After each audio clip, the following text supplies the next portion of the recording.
Hello. Hello. Welcome or welcome back. I'm Vtube, and this is Disco Elysium, a game which I know nothing about, but I've heard good things, so we're giving it a shot. So, what kind of game is it? I literally have no idea what it is. New game. Huh? Okay. Thinker. Extremely intelligent. Well, that's not me. Very bad with people. That is me. Knows interesting facts. Comes up with original ideas. Nope. Int. Psyche.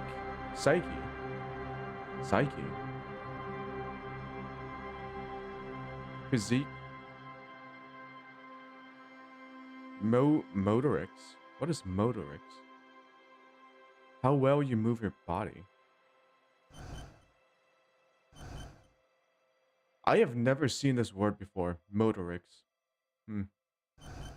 Also, why is physique FYS and not PHY? Interesting. Sensitive. Very psychological. A magnetic personality, but unstable. Might begin to lose his mind. What happens when you lose your mind? Physical. Extremely physical. Oh. Interacts with the world through his body. Gets things done, but dumb as a rock. Okay. Or I can create my own character. Well, I have no idea what this is. Will I just create my own character? Why not? Oh. Okay. Intellect. Psyche. So psyche is just emotional intelligence. Physique. Motorics. How about we go average intelligence, good psyche, average physique. Uh-oh. I have to be weak at something.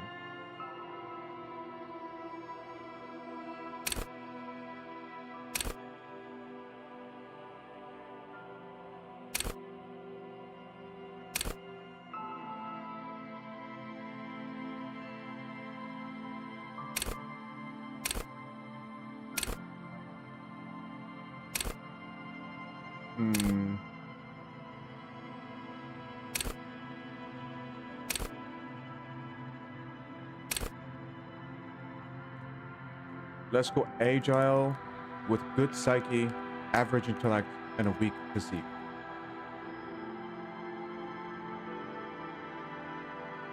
Maybe. Go. Oh, what? Signature skills. Oh, Jesus. Cool for analysts. Pure rationalists.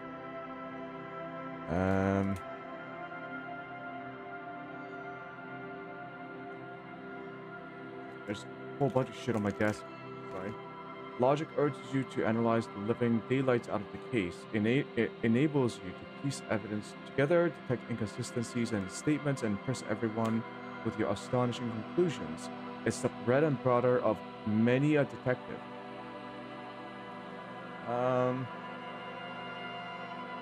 At high levels, logic will be able to solve even the most complicated puzzle. You will be very proud and thus susceptible to intellectual flattery. For those blinded by their own brilliance often miss important clues. I'm looking at you, Sherlock Holmes. Or Dr. House. Depends. With low levels of logic, you're going to have a hard time solving even the simplest puzzle. Even if you find the pieces, good luck putting them together. Encyclopedia. Cool for thinkers, historians, and trivia freaks. Encyclopedia makes you a know-it-all, turning your mind into a database of facts. It enables you to draw these facts innately, offering a wealth of background knowledge to all things related and unrelated to your case. Who knows when the history of cigarette brands will provide the breakthrough you need to arrest a murderer. Okay, that is actually a reference to Sherlock Holmes. or when the knowledge of pre-revolutionary guns might save your life. At high levels, encyclopedia shares this wealth of knowledge to an overwhelming degree. While it may give you crucial breakthroughs, it more often will clutter your mind with useless tidbits.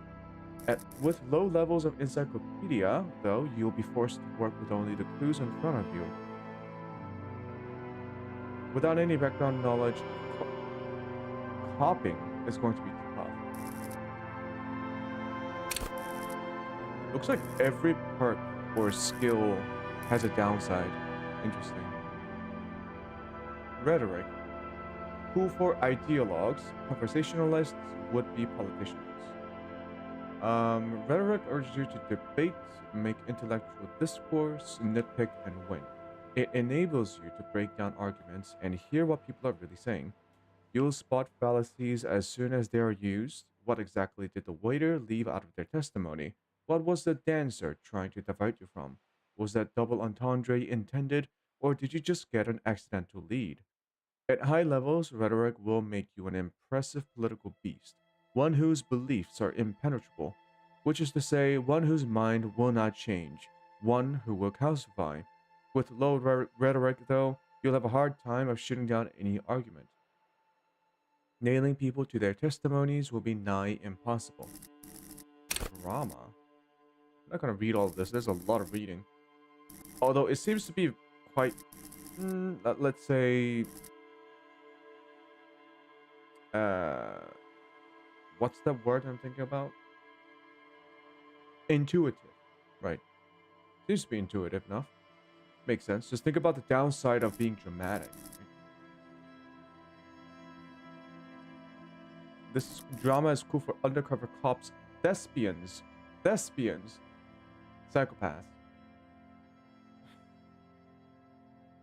So I guess they're related, huh? If you're a thespian, you're a psychopath.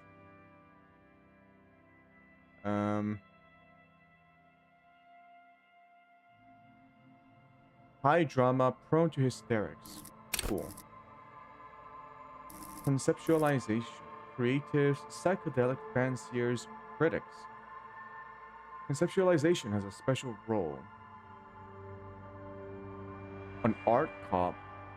It enables you to make fresh associations, to delve into world concepts from Jan Karp's postmodernist carpery to Ravachol's arabesque architectural style, Derrida, what? And even the concept of hardcore, and then importantly, to add your own contribution to these works. What the fuck does that mean?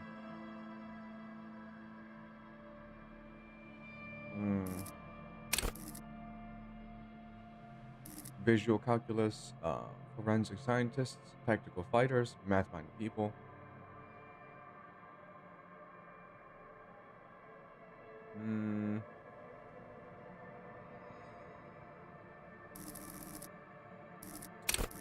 Okay, shit, man. Bro. Okay, so apparently we're a detective, right? We're a cop. I have decent emotional intelligence. I think it makes sense that I have at least 1 point in... How do I do this?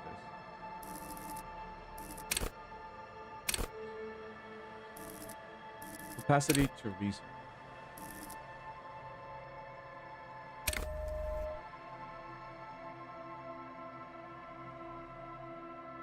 Huh?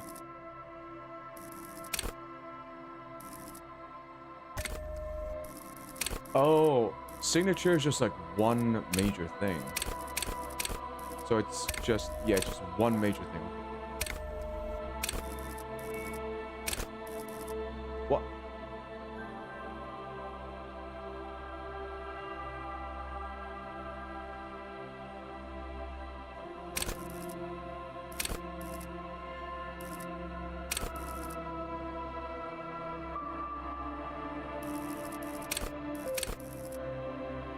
So it says total 3. How do I...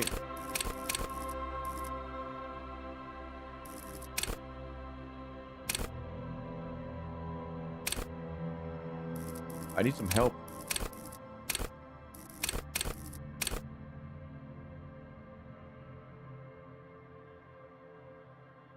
The learning cap for every skill of the same type will be raised by 1. Oh, I should not be doing it in intellect, man. It should be in, like, psyche. Empathy. Authority. Esprit de corps. Cops, cop aficionados, and pretend cops.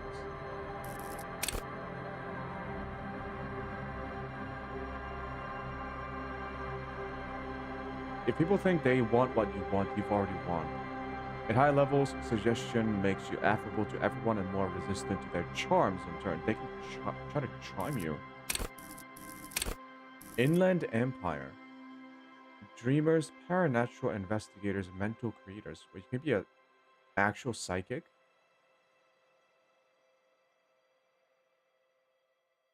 You'll have conversations with your clothing.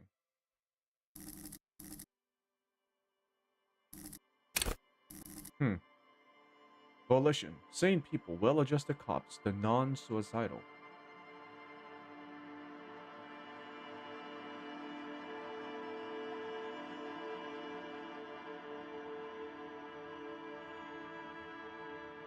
Volition gives you the will to finish the investigation, improving your morale.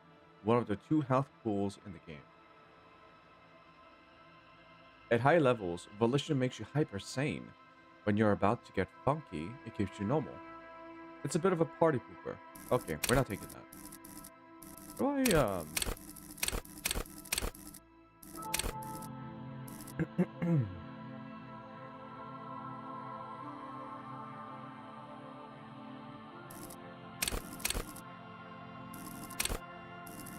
I'm going to be the empathetic one. What the heck is that?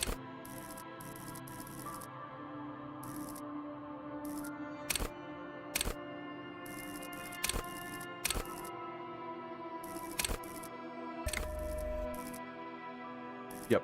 Empathy.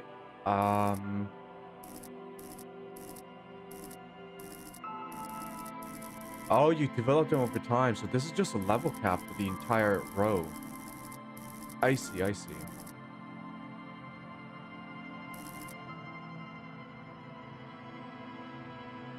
So yeah, we're going like a psyche. We're gonna be very empathetic. We're gonna be in touch with our feelings, unlike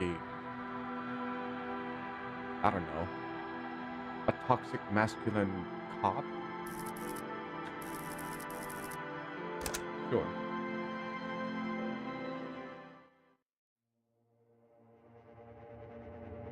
Am I too big?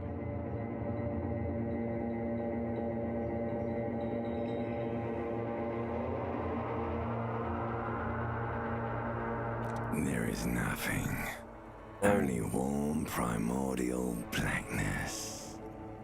Your conscious ferments in it. No larger than a single grain of malt. You don't have to do anything anymore. Ever. Never, ever. Never, ever, ever, baby. An inordinate amount of time passes.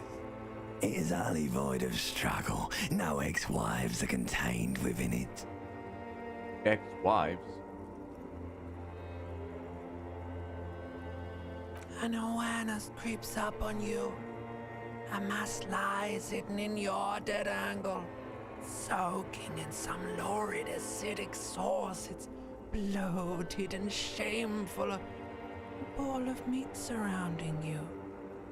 This is a terrible line of questioning, and it will only lead to more awareness of the meat thing. What?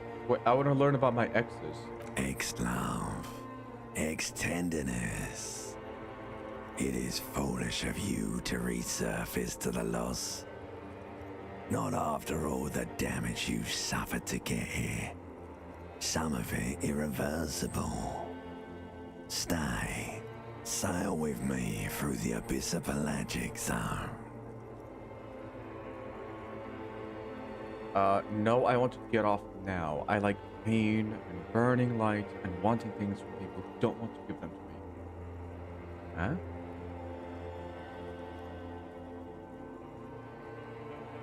Oh, let me go.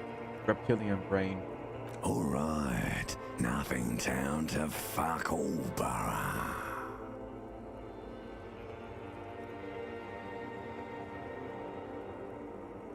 Look, I am tired of being this type of animal, and who gives a shit?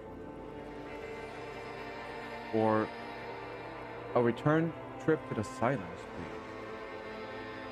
Let's be a bit snarky. Not you. Your days of giving a shit and being that type of animal are over.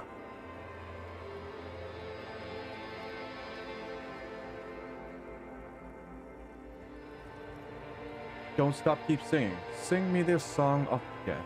No. I need to belittle myself instead. Do you really? I do. Fuck off. You wouldn't like it if I told you what was back there. Why'd you think you had to bludgeon yourself into oblivion? Or did you not sense yourself marinating?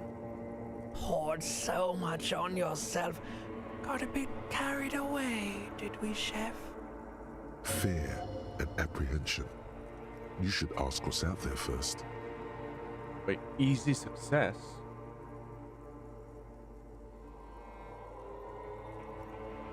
Oh.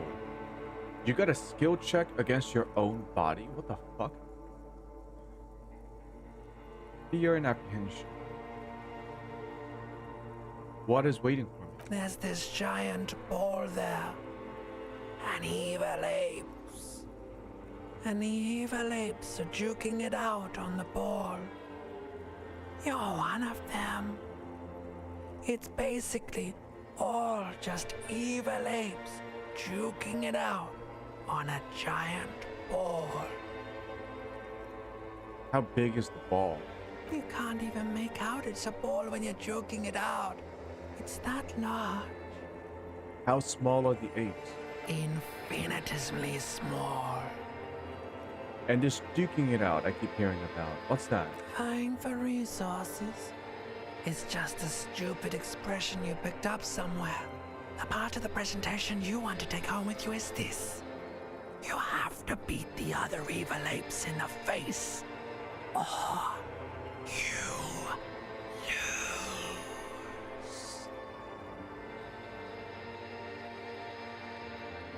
That's sad.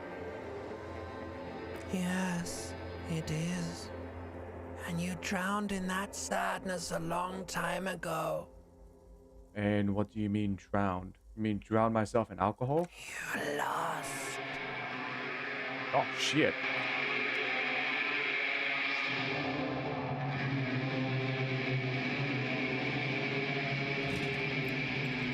Oh shit, I am an alcoholic. Maybe that's not that funny. How tragic. Oh, for a second, I thought I was a completely nude. I am.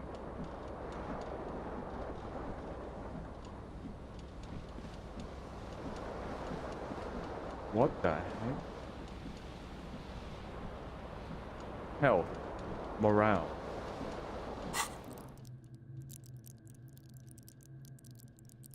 Huh.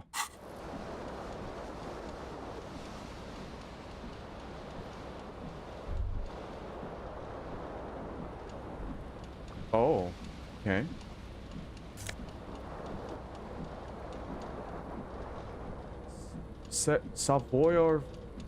Savoyer bear? What the fuck does that mean?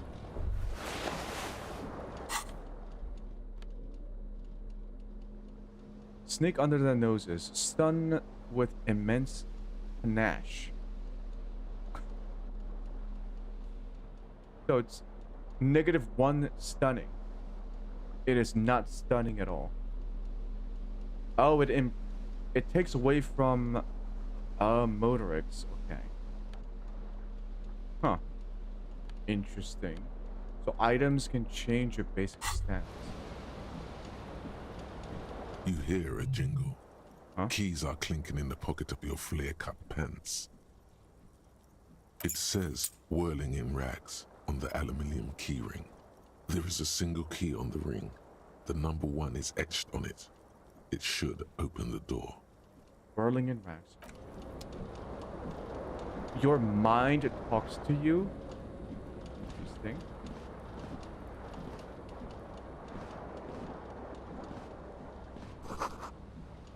You see bottles in the bathtub, wine, beer, and sweet liquors.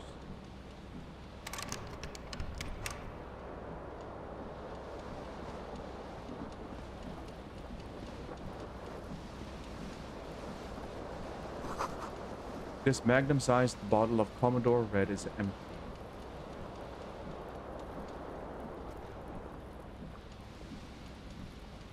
A broken window. The window stands broken in its frame. Cold wind blows in. Visual calculus. Easy. Assess the damage. This is a white check. You may retry it. 72% chance of passing. Oh, it's a bit like D&D. What do you mean, assess the damage? How would you do that? What are you even trying to do? You son of a bitch, I failed. The morning light hurts your eyes. It's hazy, but you see the ocean and some war-torn buildings. War-torn buildings.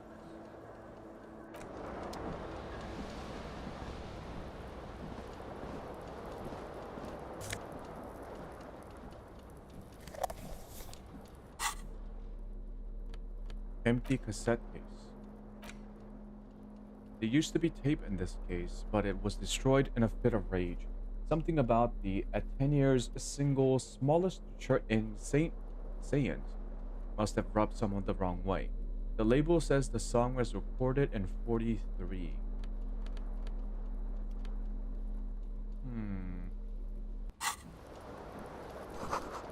Looks like someone tore out the tape while the song was playing. What does that mean? This reel-to-reel tape player is still on, rolling empty.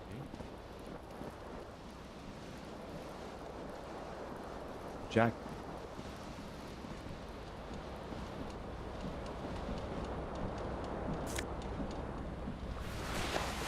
Esprit de Corps. Electrochemistry, so negative, no, +1 physics. -1 savoir-faire. They both give me -1 motorics.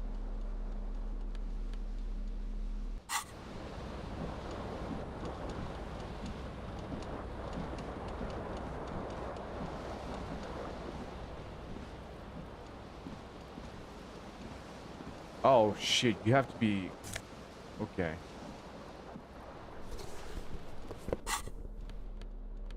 You have to be perceptive in this game with your actual eyes. Shoe. This green crocodile leather shoe has a high heel and chrome embellishments. It fits your left foot perfectly. Now all that remains is to find the other shoe. First objective. Locate the other shoe. Which is where exactly?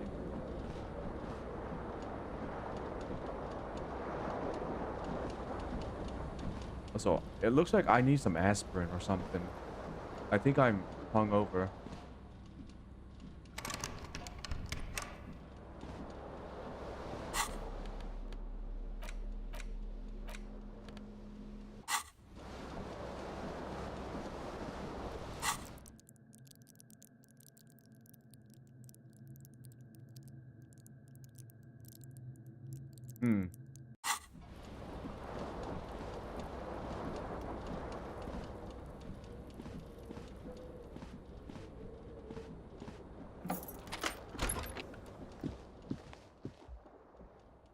Whoa.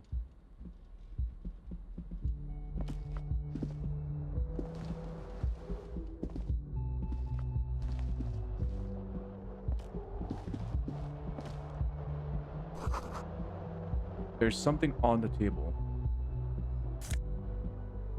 Money.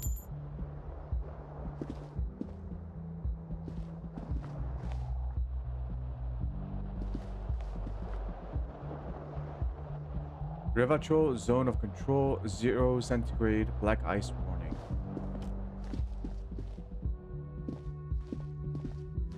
Hello, officer. Calendar says it's March, the year is 51. Hello. The young woman raises a cigarette to her lips. Class. Okay, I don't know how to pronounce her name. Let's call her, Class. Or Cla. Miss Orange Disco Dancer. Her eyes are brown and her face is speckled with birthmarks. She can't be more than 28. Officer, am I military personnel? No. There's only one solution to this. You're a businessman. Authority?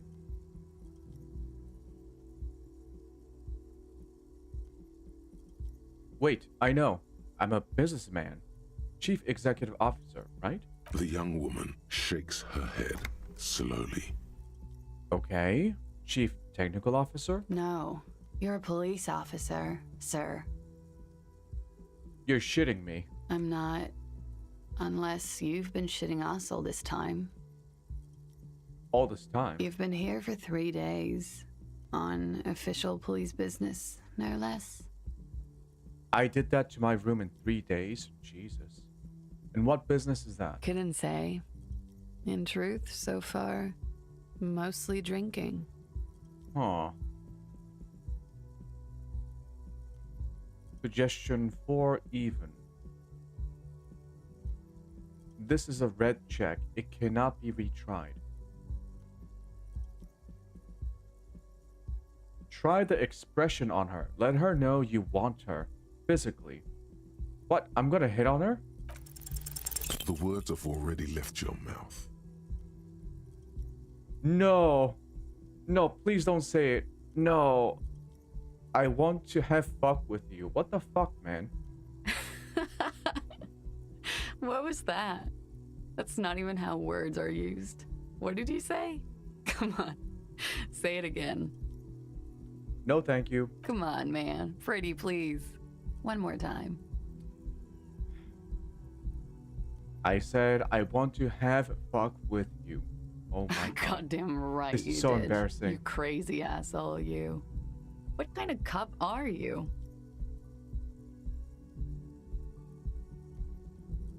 I'm a cop of the apocalypse. Superstar cop. Sure. Okay, that's cool. Or if I can just maybe ask you to elaborate on that superstardom a tiny bit. It means I'm a bloated old drunk with sideburns and disco pants. If I don't have a joke up my sleeve, it's on me. I have certainly been entertained. Thank you. Whatever you are, you should stick to it. Otherwise... It's gonna suck for you later when you have to interrogate me.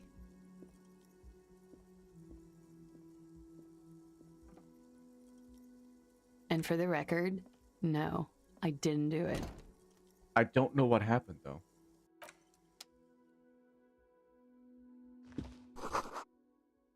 Looks like she left a nice long stub in the ashtray. It's still smoking. We really must be in the past, because people are smoking in the hallways of what appears to be a motel? Is it a motel? Or is it like a really shitty housing apartment? Dialogue text size needs to be bigger.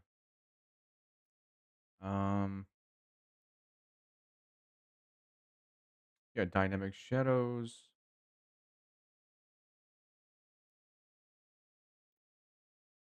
All voiced dialogue, psychological, everything except narration.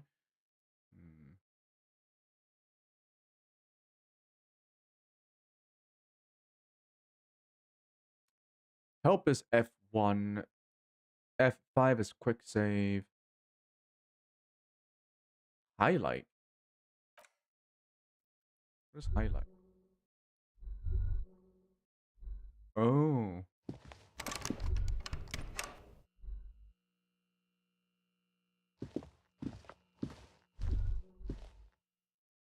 I don't want to disturb her just yet. This is the weekend edition of the satirical newspaper Trump Le Monde. What are we, in France?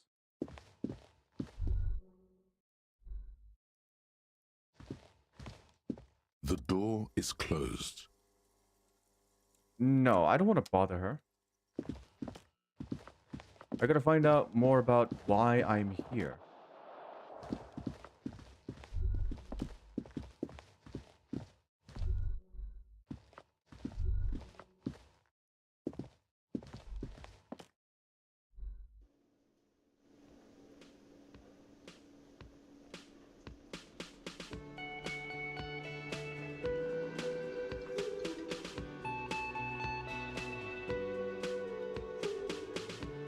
Why is my portrait fucked up?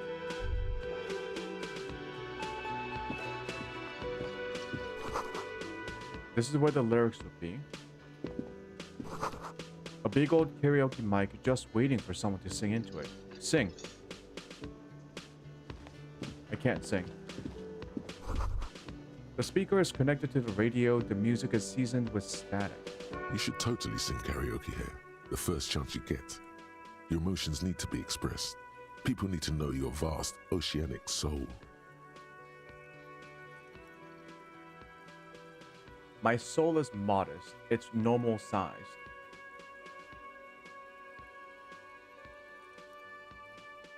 My soul is puny. My soul's cubic content is obscured by the hangover. Yeah, my hangover is like... Of course, at this point, precise measurements of your soul can only be performed from the outside. It needs to be heard. Through a PA system. By other people. You know, this goes well with the theory I'm developing, that I'm down on my luck superstar person. What should I sing when it comes to it?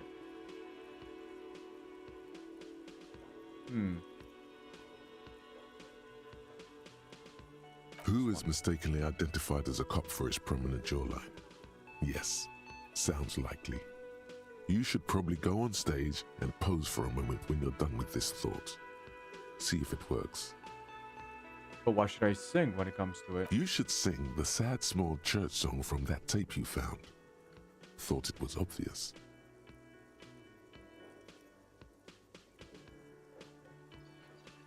I was thinking maybe I could sing something happy, get the crowd going.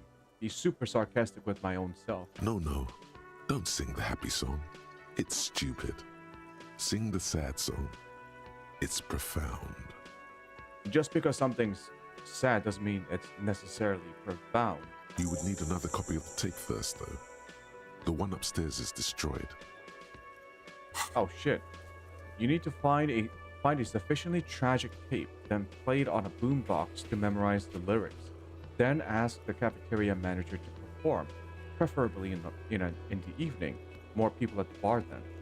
Get hold of a sad song on tape. That is certainly a mission.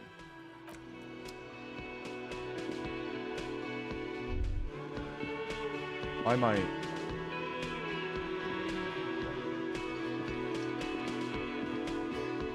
How do I move my character back to the center of the screen? Whoop. Help.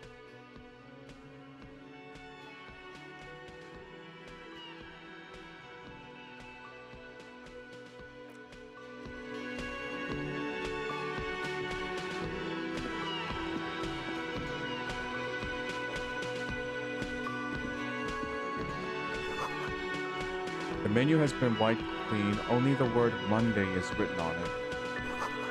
This is a water cooler, a large bubble is rising to the surface. Let's go talk to the bartender. A man in his late 20s stands behind the counter, inspecting a stuffed seabird. As you approach, he gives you a sideways glance, then looks down again. That was disdain in his eyes. Even now he is purposely ignoring you. Looks like he's not a fan.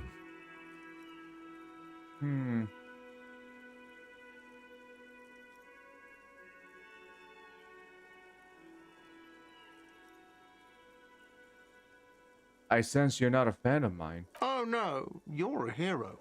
A real hero cop. Mm-hmm. Could the massive property damage upstairs have anything to do with this? You're being sarcastic. Now play along with it. Really piss him off. So not only am I a cop, but I'm also a hero? Yes, you are. A real decorated hero. What did I do? What did you not do? First you took the body down. Then you solved the murder. Then you didn't trash my hostel room. Maybe you even negotiated the strike. I'm guessing I didn't do any of those things. Oh my god, I did all those things. No, you see, actually, you didn't. You haven't done anything even remotely useful since you got here. Okay, then what have I been doing then? No, I haven't seen you around. I'm not always here. He looks down again and keeps plucking at the bird. Look at the stuffed A bird. competent work of taxidermy. The white and brown seabird lies among piles of coasters and drying mugs. One of its wings broken. The man is trying to mend it. Looks like the bird was ripped off the shield that was used to mount it, most likely on a wall. Something about it makes you feel bitter. Bitter? What happened to the bird? Look, your buddy is over there. He looks at the doors where a man in a bomber jacket is tapping his foot on the floor. Why don't you go and talk to him, okay? What do you mean, my buddy? He pretends not to hear you, concentrating on the bird instead. Well, are you at least a bartender? No, I'm not the bartender. I'm the cafeteria manager. You look like a bartender. That period of my life is over. Not everyone who stands behind a counter is a bartender, okay? I'm the cafeteria manager. I see you're in a bar with alcohol. You're standing behind a counter. You're wearing a uniform. You're a bartender. So what's the difference? I have 3 cafeterias to manage. 3. Sylvie tends the bar here, not me. I'm only standing in. Where did this Sylvie go? She just, you know. There's something there, and it's not good. That's all you know for now. Something not good.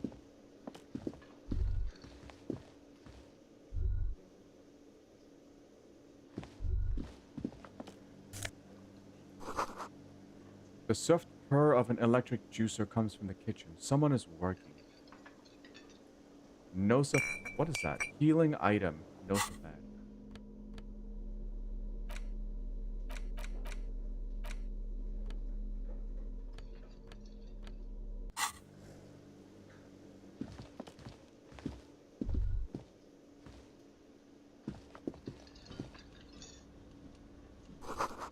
A sign reads, Mess hall reserved for union members. Doors open 1600 hours.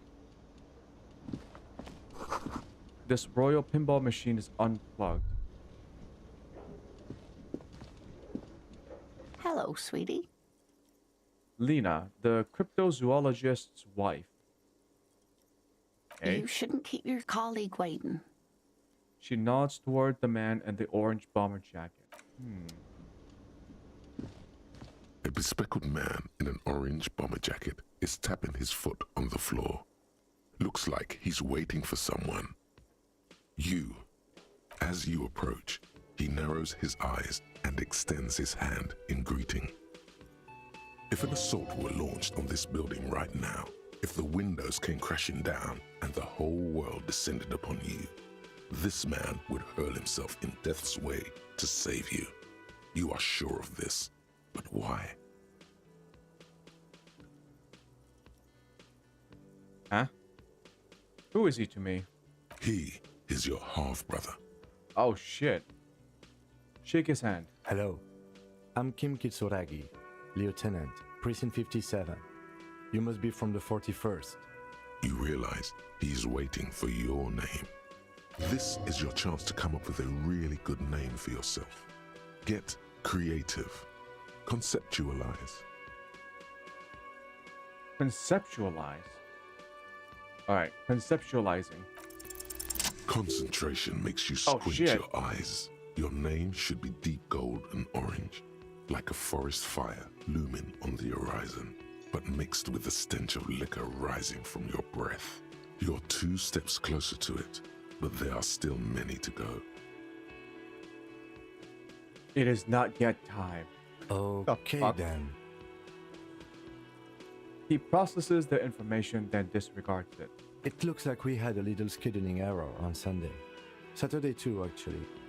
Have you had time to talk to the manager here? You mean him, not toward the cafeteria manager? Yeah, I just talked to him. If you don't mind, we should talk to him again. Ask him for a rundown of the area. Now that I'm here as well. I understand the scene is out back, right? It also wouldn't hurt to assure him the police are finally here. In full force, I mean. Have you mapped out the initial interviews? Mapped out the initial interviews. No. Okay, we'll have time for that after we take a look at the coroner's case. Have you removed the dead body from the tree?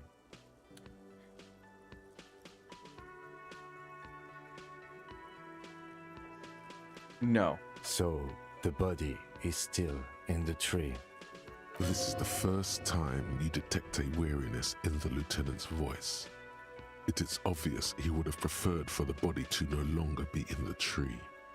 Where it has been hanging for 7 days straight. We should go there as soon as we are done talking to the owner. 7 days?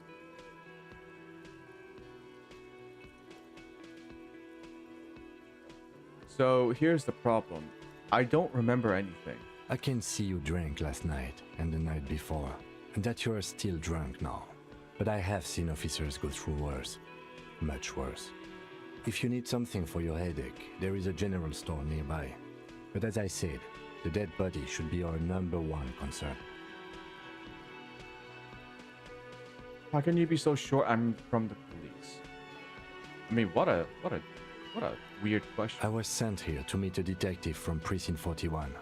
You have the insignia of the Citizens Militia on your Oh, hey, sleeve Tamia. and on your back. How you doing today? Look, a new game.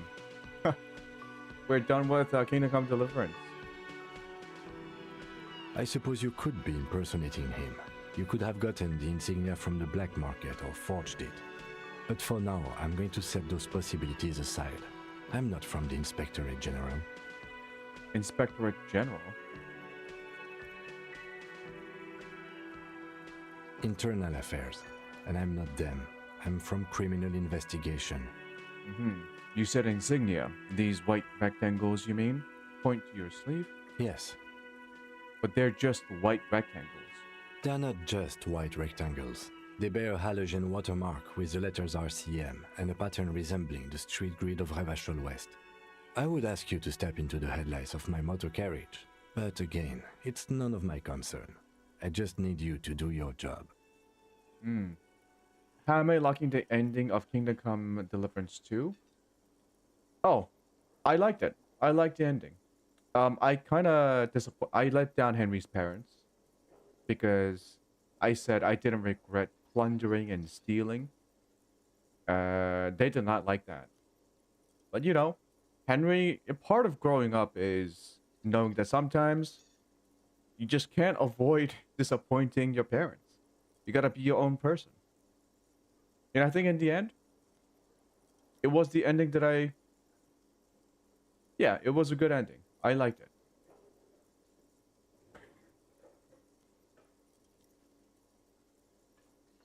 Disappointing my parents. Just like in real life. Anyways. But shouldn't I have a badge or something? You mean you don't have a badge? You know, it was not on me when I woke up. Losing your identification card is a serious matter. My vehicle has a shortwave. You can use it to report your badge missing. I would advise you to locate it as quickly as possible. But getting the body down should still take precedence. So what if I told you I'm not really a police officer? I'm a superstar. We all feel that way sometimes. There is no such thing as a police officer, I'm afraid. What remains is that there is a dead body in the tree. Someone has to figure out who put it there. If we don't, no one else will. So what's this game about? So here's the thing, Tamiya. I literally have no idea. Initial impressions, it seems like it's sort of like Baldur's Gate or other like tabletop RPG where you have a character, you gotta do skill checks based on random luck affected by your character skills, of course. And they just go around making choices. Story seems to be you're a rundown detective. Or not even a detective, maybe just a cop. But it looks like I'm a detective. And you're just trying to figure out literally everything. I don't know my own name. I don't know who I am. I don't know where I am. I don't know why I am.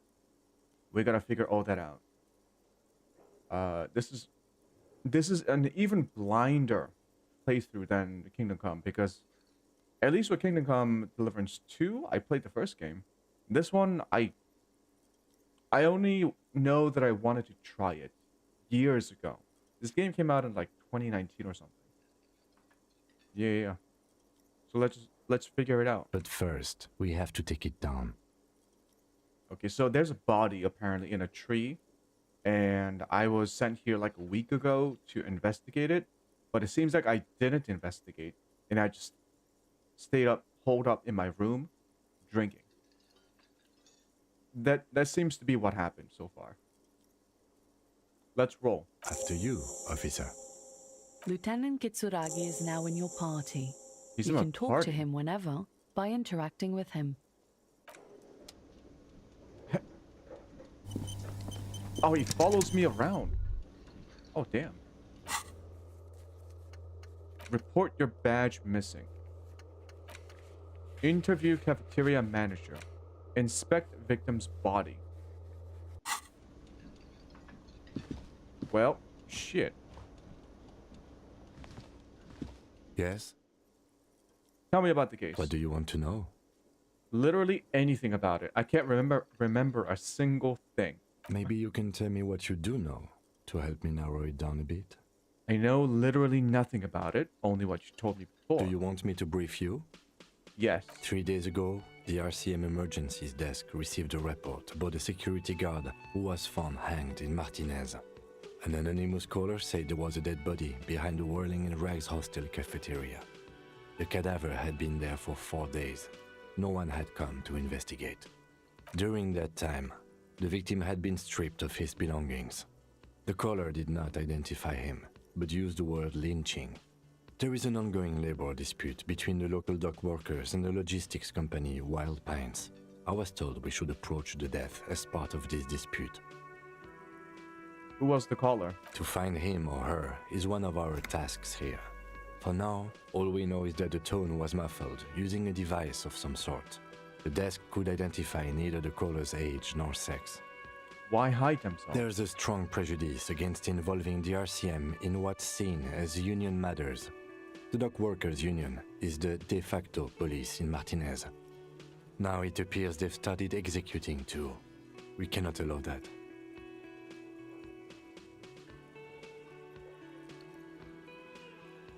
And the RCM is... That's what? us, the Revachol Citizens Militia. We're the police in this city. So, let me just make this perfectly clear. Our job here is to find the killer. That's right. Okay. If we are from different precincts, why are we on the same case? I'm afraid you and I are pawns in a pissing competition. His disdain is clear. This man would not use such an expression otherwise. What do you mean? You don't know? I assumed you were in on it. You know what I'm in on. Retrograde amnesia. Better still than an imbecilic cop-off. Pop off. It's just stupidity. We shouldn't waste any more time on it. If you want my take, ask me after we've inspected the victim. Okay, fine. Was there anything else you wanted to know about the case? Would you say this is a mysterious case?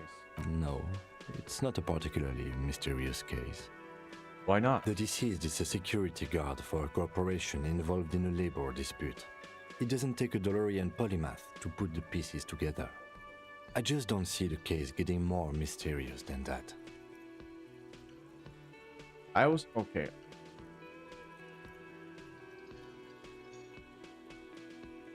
Okay, so the case probably isn't mysterious, but could it be sexy? No.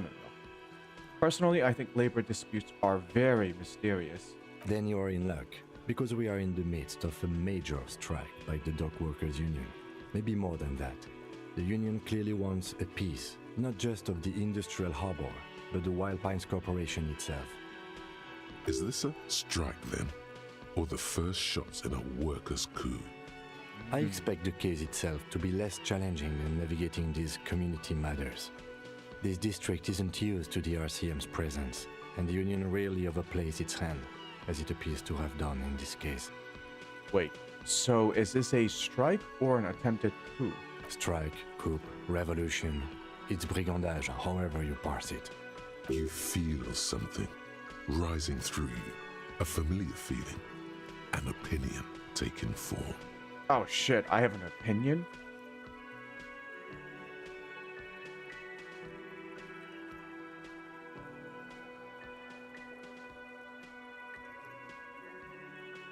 Oh my god.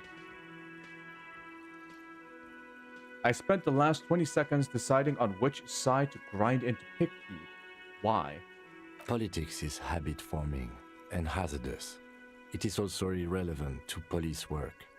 You're right to doubt the impulse. It might be detrimental to our task here. True. We're here to investigate a murder. From an imaginary fan. Now, was there anything else you wanted to know about the case? So, that's all I need. Good. I think you should know that I can't remember anything. No response. He just arches his brow. I feel like I must repeat this. I don't remember anything. There was heavy drinking involved, and probably drugs. Have you tried concentrating on something other than your personal affairs? There is a sudden, harsh edge to his voice, like he's tired of hearing about your personal affairs. But I'm completely lacking in basic information about even this organization we're in. Can you help me? Fine. We should get through this day first. Off hours begin at 9 p.m. If you're still having trouble then, I can give you an orientation. Okay. And what's so wrong with personal affairs? Not a fan. It's just the nature of lieutenancy. The RCM deploys a self-styled structure called the Decomptage as its chain of command. Every lieutenant is responsible for 2 sergeants and 8 officers. That means the average lieutenant has to deal with quite a few personal affairs. Even you know this. He's tired of dealing with other people's bullshit, I see. So what should I concentrate on? Try work. The case at hand. It can work miracles. Gotcha.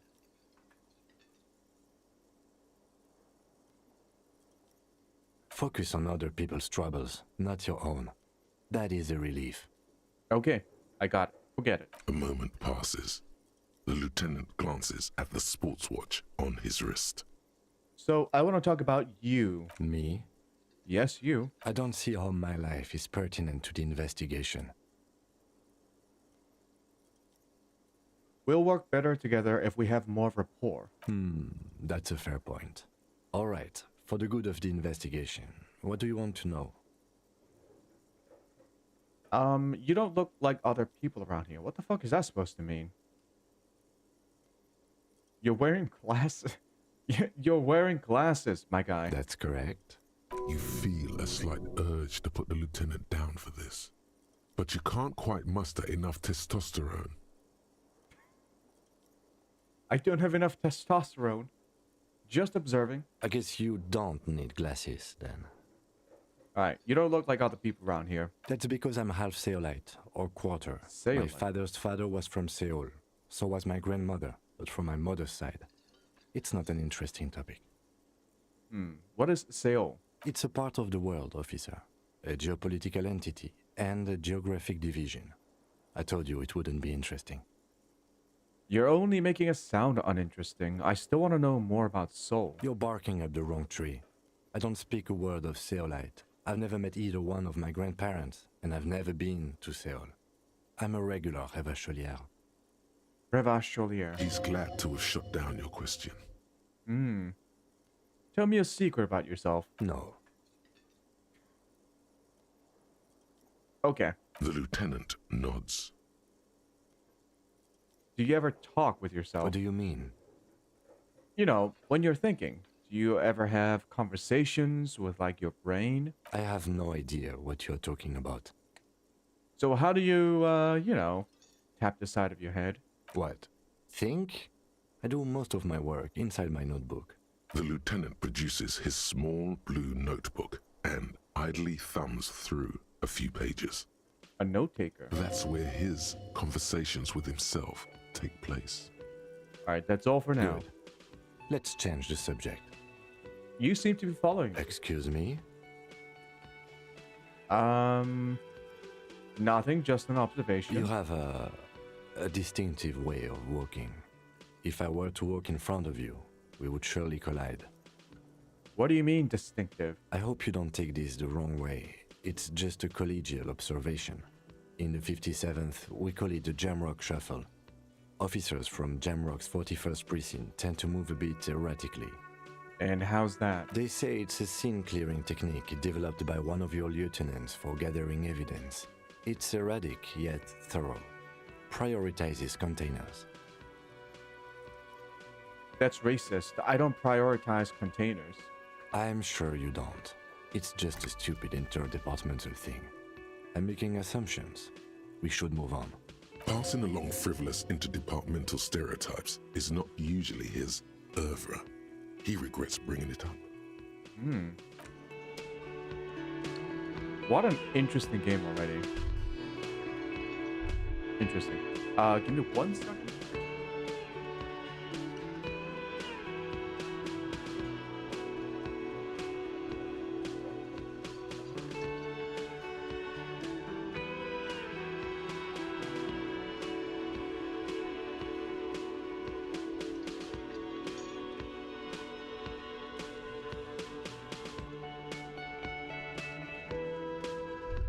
Alright, let's talk to the lady here. Hello, sweetie. Wait, who's Sweetie? Who's Sweetie? Why, you are, officer. Maybe I am. And have you found anyone to be sweet to? Is she rizzing me?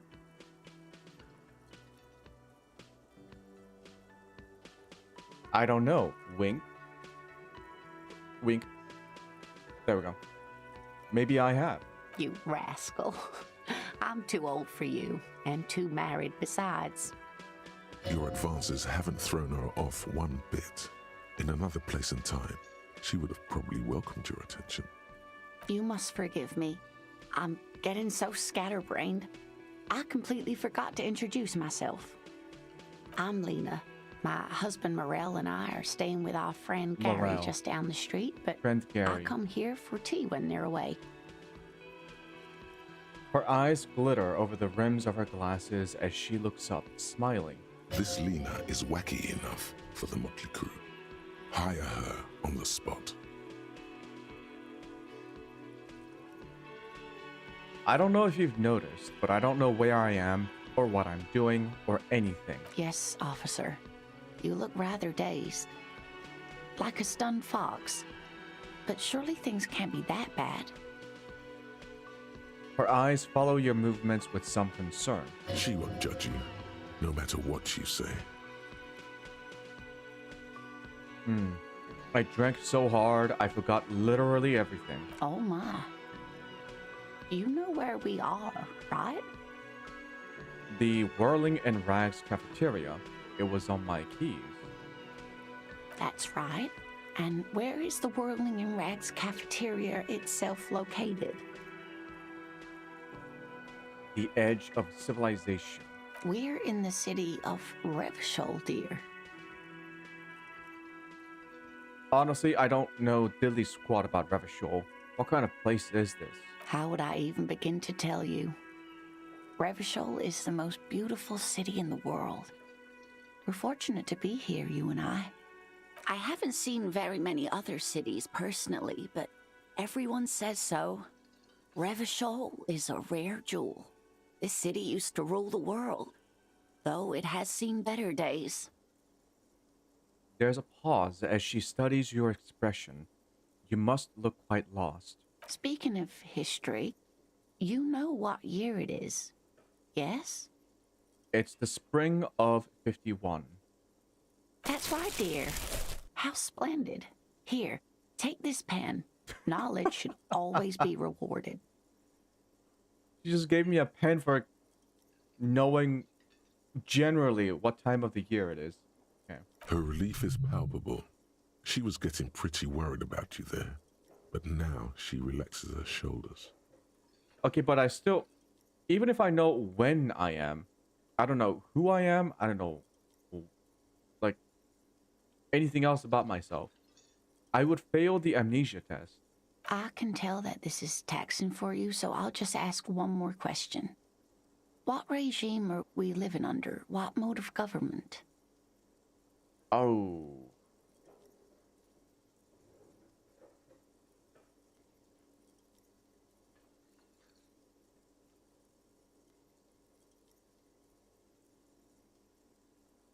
What in God's name?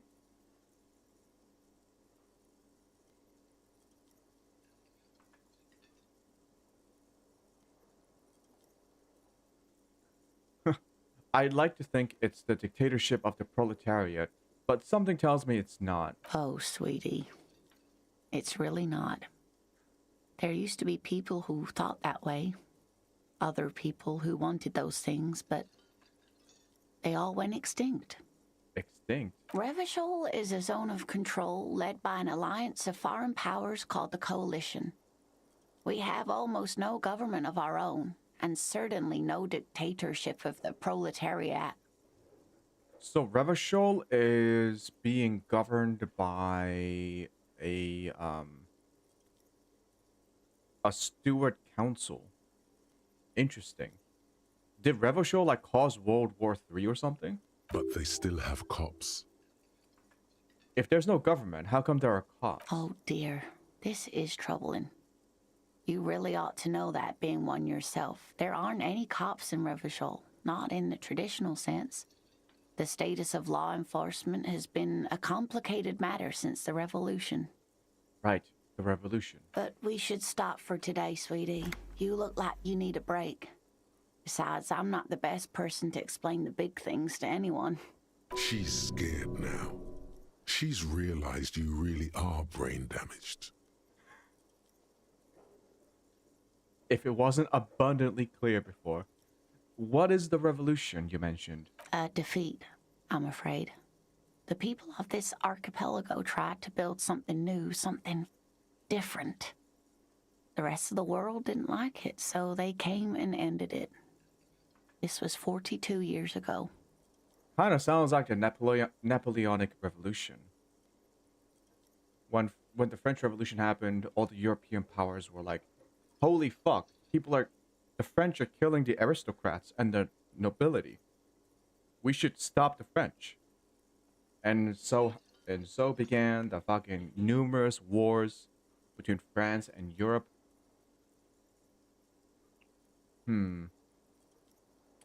Interesting. So, what does that have to do with there not being any cops? It has something to do with everything. I really don't know how to explain it better. Oh shit, coalition of foreign powers. Maybe the story is actually inspired by the real life history of the French Revolution and what happened after. Because France was governed, well, not governed, but like managed by the concert of Europe after the end of the Napoleonic Wars. And I think the concert of Europe lasted for about half a century or so, maybe 60 years, before it kind of fizzled out. I'm just a poor woman, she thinks. What do I know of these things? And how can I help you? So, how did I do? You didn't do too well, dear. You really only knew what year it is. It does look like you're having trouble remembering things. History and places. Reality, in a word. It's very odd. A sigh. The lieutenant buries his nose in his notebook. But maybe a fresh set of eyes is what the world needs. And while I'm no doctor, such bouts of amnesia are often temporary, so I wouldn't worry too much. She means this sincerely. Worrying won't do you any good. Who could tell me more? Someone more educated in sweeping matters. Maybe you should ask. She turns to the lieutenant. No, I'm not an encyclopedia. I won't be a guide either. I'm a detective. Of course. Then I don't know. Someone rich, maybe? Wealthy people are educated. Though I don't know where you would find a wealthy person in Martinez. So, how would you like to roll with me? Whatever do you mean?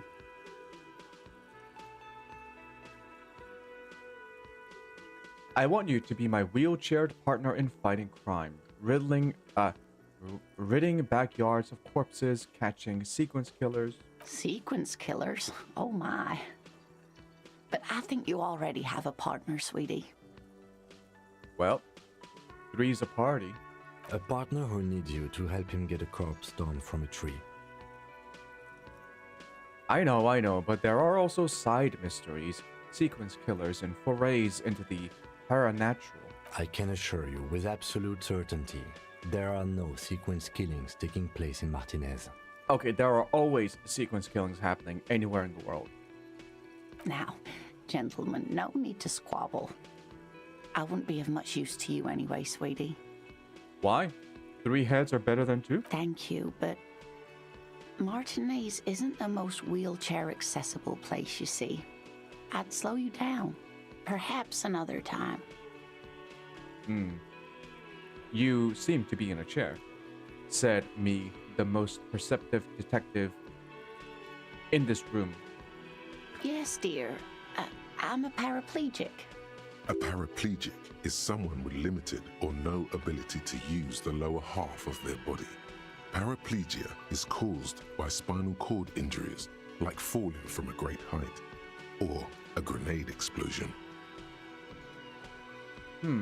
A grenade? Did you fight in a war? What the fuck? No, dear. I'm not quite that old. Although I was injured in the line of duty. Were you a mountaineer? Nothing so glamorous, dear. Though when I was young, I dreamt of planting the Revacholian flag on some figurative peak. What did you do then? I was a training and development manager at a rapidly expanding mail order shoe company. You'd think it would be a safe job, but I had to be everywhere, and well, once I happened to be under some faulty scaffolding. I was lucky. This was almost 20 years ago, and I was compensated exceptionally well. One can only dream of such payoffs nowadays. I'm sorry, it was rude of me to mention the wheelchair. Let's move on. That's quite all right. I'm used to people asking questions. I know they're thinking about it anyway. There is no bitterness in her voice. She accepted the curiosity her condition inspires a long time ago. I've got to get going now. Of course, dear. Good luck with your case. Yes?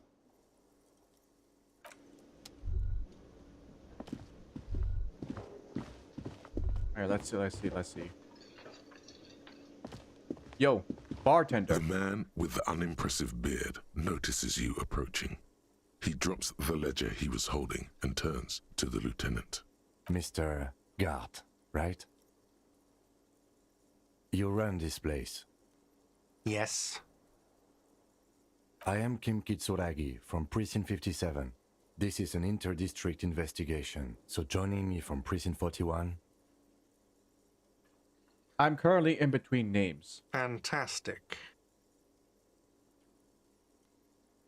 It's like when you've left your band, but but you haven't decided on a solo artist name yet. That's wonderful, really. I think so. But there's a dead body out back. No one wants to work in these conditions. It's been a week. True. Sir, I understand your concern, but we are here to do a job. And for us to do it, I need you to stay calm. Yes, of course. For a moment, the cafeteria manager fidgets under the lieutenant's gaze. Then he gives in. I know it took us a while to arrive at the scene, but it also took you a while to call us. It was you who placed the call, correct? No, I only just got here. It was probably Sylvie who called you. She usually works the bar here. I'm only temporarily taking over her duties. Do you have her number? As a matter of fact, I do. He looks behind a pile of coasters, finds a slip of paper, and hands it to the lieutenant. You said you just got here. From where? Are you a local? What, of Martinez? No, I live in Jamrock. I only sometimes come here to keep an eye on the place.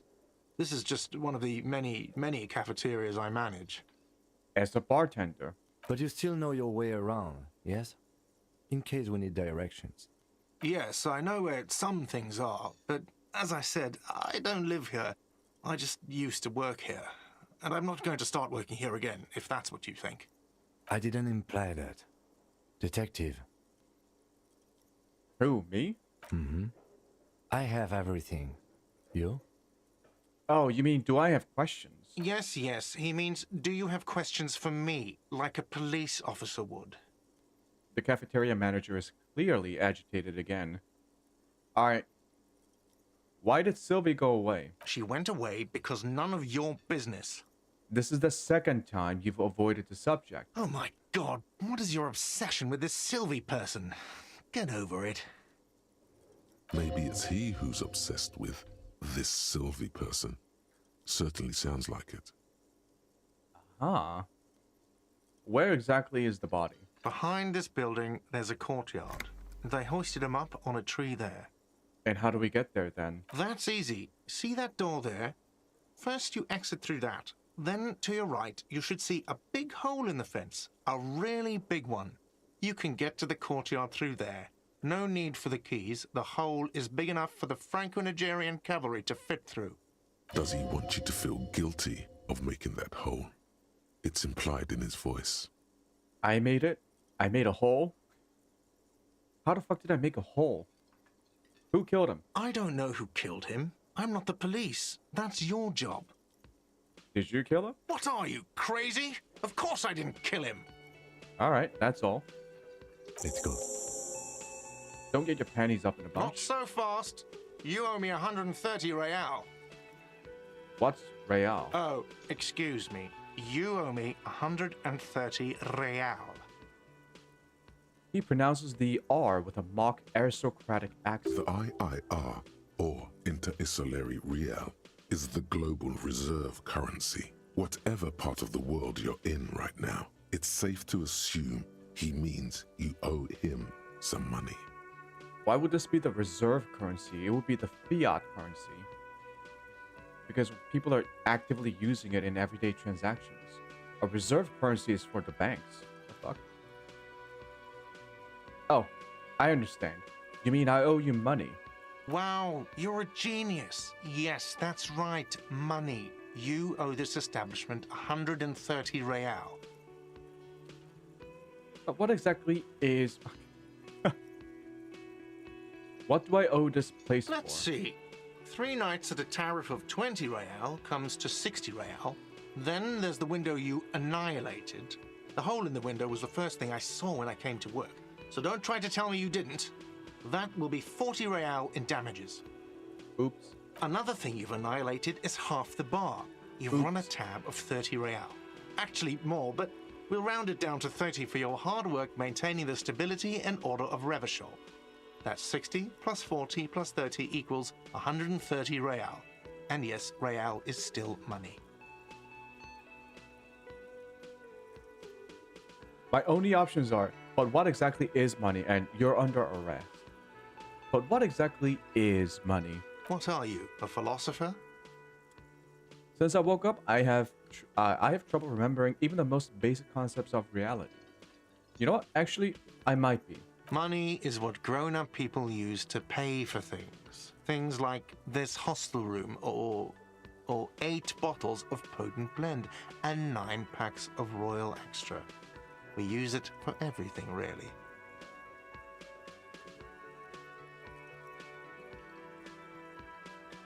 Proceed and show him the coins you found. Is this money? Yes, it is. Count them and give them to him. That's 10 plus 10 plus 20 equals 40. I'm now down to 90, right? No, you see, that's 40 cents. Son of a Cents bitch. are a form of currency 100 times smaller than the real. I'm not even going to take this. Come back when you have 130 real. But that's horrible. It is. For a moment, his antipathy is overcome by compassion for the sheer smallness of the money. Shit. He's taking pity on me. He demonstratively suppresses a world-weary sigh. What happens now? I'm sorry, but he has to pay. I can't let him stay here any longer if he doesn't. If he doesn't have the money by tonight, then... Officer, maybe you're better off working this from home for now. You live in Jamrock, right? It's not that far away. I don't remember where my home is. Officer, you really need to take this up with your station. I have a shortwave radio in my car. Call them, ask for assistance. We have to get this investigation started now. Good luck. Okay, maybe I do get the,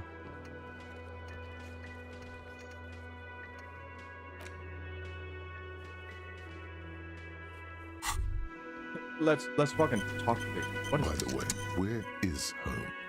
The address is coming up blank, and this place sure isn't it. I really don't remember. But you've been at this hostel cafeteria for only 3 nights. Where were you before? You had to be somewhere. I don't know, near South You maybe? don't really know, do you? I don't. Does this mean I'm homeless? South, maybe. Doesn't sound like somewhere you can stay if you run out of money. Could I trace the way back somehow to the exact street, the exact numbers on a building? You can try. Run some addresses in your head when you get the time. Maybe a street or an apartment will appear. What is this? Thought cabinet.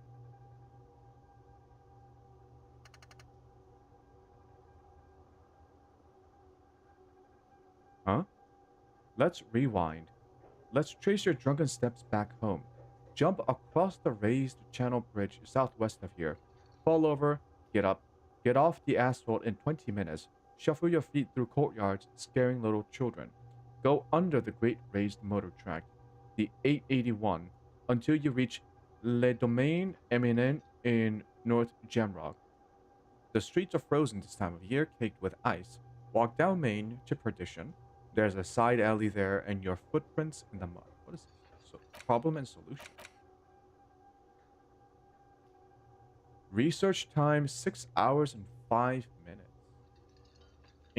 Internalize.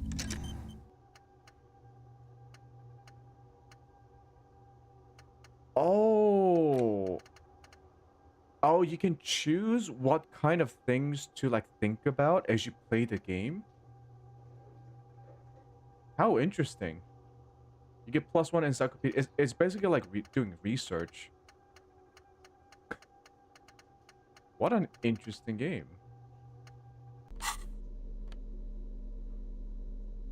Oh shit, what's the pen for? A pen with a green ape head on one end. The ape has closed its eyes, a kind expression adorning its face. It seems to be meditating. Okay.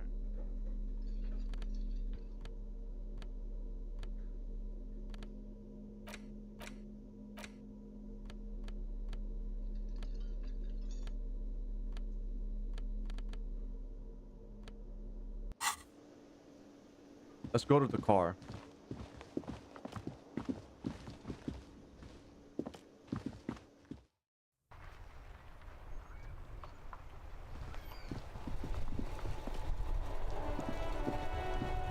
Oh shit. Before you stands a motor carriage. The bodywork is covered in blue and white livery, bearing the number 57. Vapor emanates from the large engine on the back of the vehicle.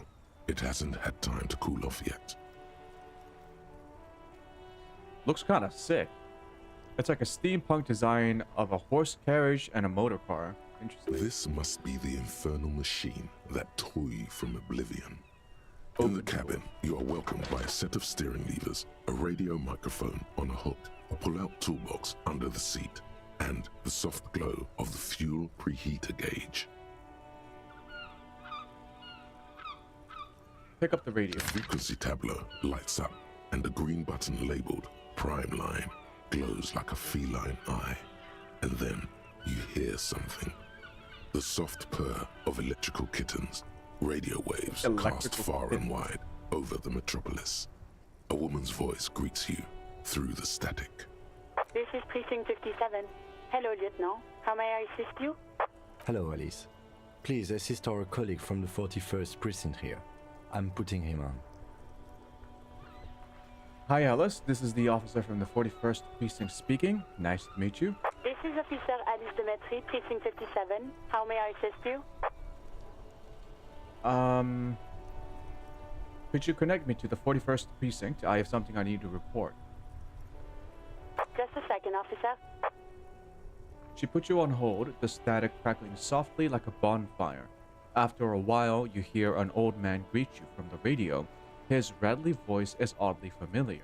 10-2, 10-5. This is 41st. Come in, over.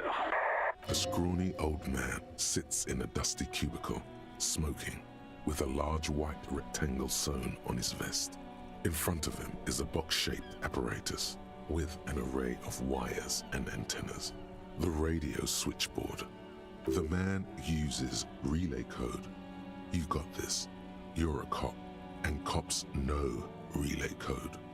10-4, Station 41. I've got a urgent business, over. 10-4, message received. 10-5, relay message. What's your status? Over. Just reporting in, over. 10-18, state your message, sir. I need to report my badge missing. 10-9, over. My badge, I can't find it anywhere. Basically, it's gone. 10-4, message received. This is a very serious situation. I need to 10-22 the captain. Over. No. Don't 10-22 the captain. Oh, shit. What does he want? Says he lost his badge and needs to report it. He what?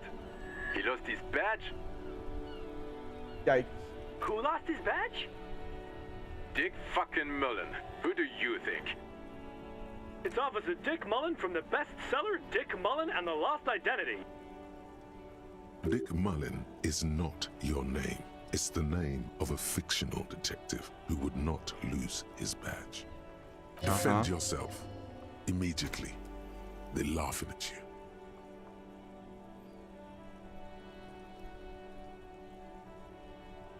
Ha ha. Officer has lost his badge. Ha ha. Like I'm the first cop to ever misplace his badge. He says this has probably happened to other policemen before him and laughs sarcastically. Oh goddamn it! Is he fucking kidding? The whole station's gonna be dicked for this. Satellite Officer Vikmar is wondering if you might be joking and adds that this tarnishes the reputation of the entire station. Over. Mullen dicked us. Can't we just move on? I'm gonna get... Oh, wait. Come on, operator. Tell them to stop. This is serious. He's asking you to stop. Says this is serious. Of course it's serious. He lost his fucking badge. Satellite Officer Vikmar concurs. Losing your badge is serious. Over. Can't we just move on? I want to get it reported and be done with it. 10-4, I hear you, officer. I'm just going to make a note here that you are in pursuit of your misplaced badge. Over. Fuck me! Mac, come here! You've got to hear this! Dick Mullen lost his badge! What's going on? Super Cop here lost his badge. He lost his what now? His badge. He lost his goddamn fucking badge. Could you all please just stop saying lost his badge for a moment? He asks you to please stop saying he lost his badge. Why? Did he find it? The room at the other end of the line erupts in volcanic laughter. Sergeant Person was wondering if you found your badge yet. Over. You don't have a comeback. Sorry. It's hard to think like this.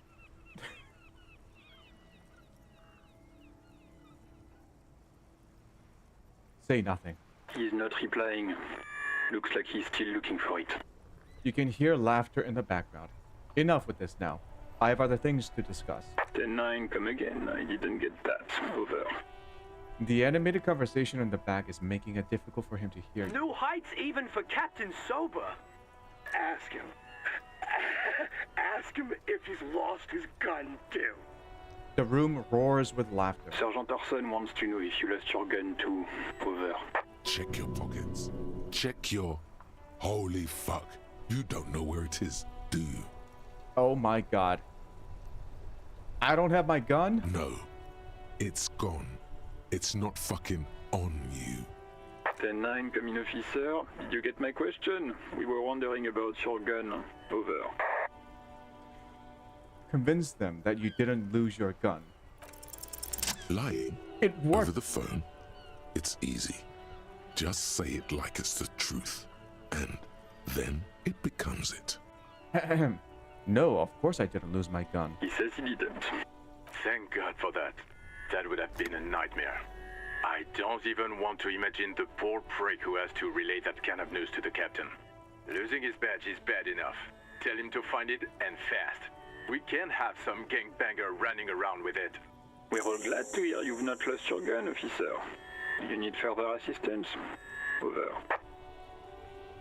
I am in dire need of financial assistance. 10-4, I hear you. I don't have the authority to grant your request, but... What does he want now? He's asking for money. Is he fucking kidding? I don't think he is. Can we get a business expense on this? Don't give that asshole anything. He's just gonna drink it all. Alright, that's a negative on the additional funds, sir. Over. It is paramount to the investigation that you grant me more money. He says it's important to the case. He isn't getting a red cent. You can tell him that. Request denied, sir. Over. Okay, I heard you. No funds. Anything else, sir? Over.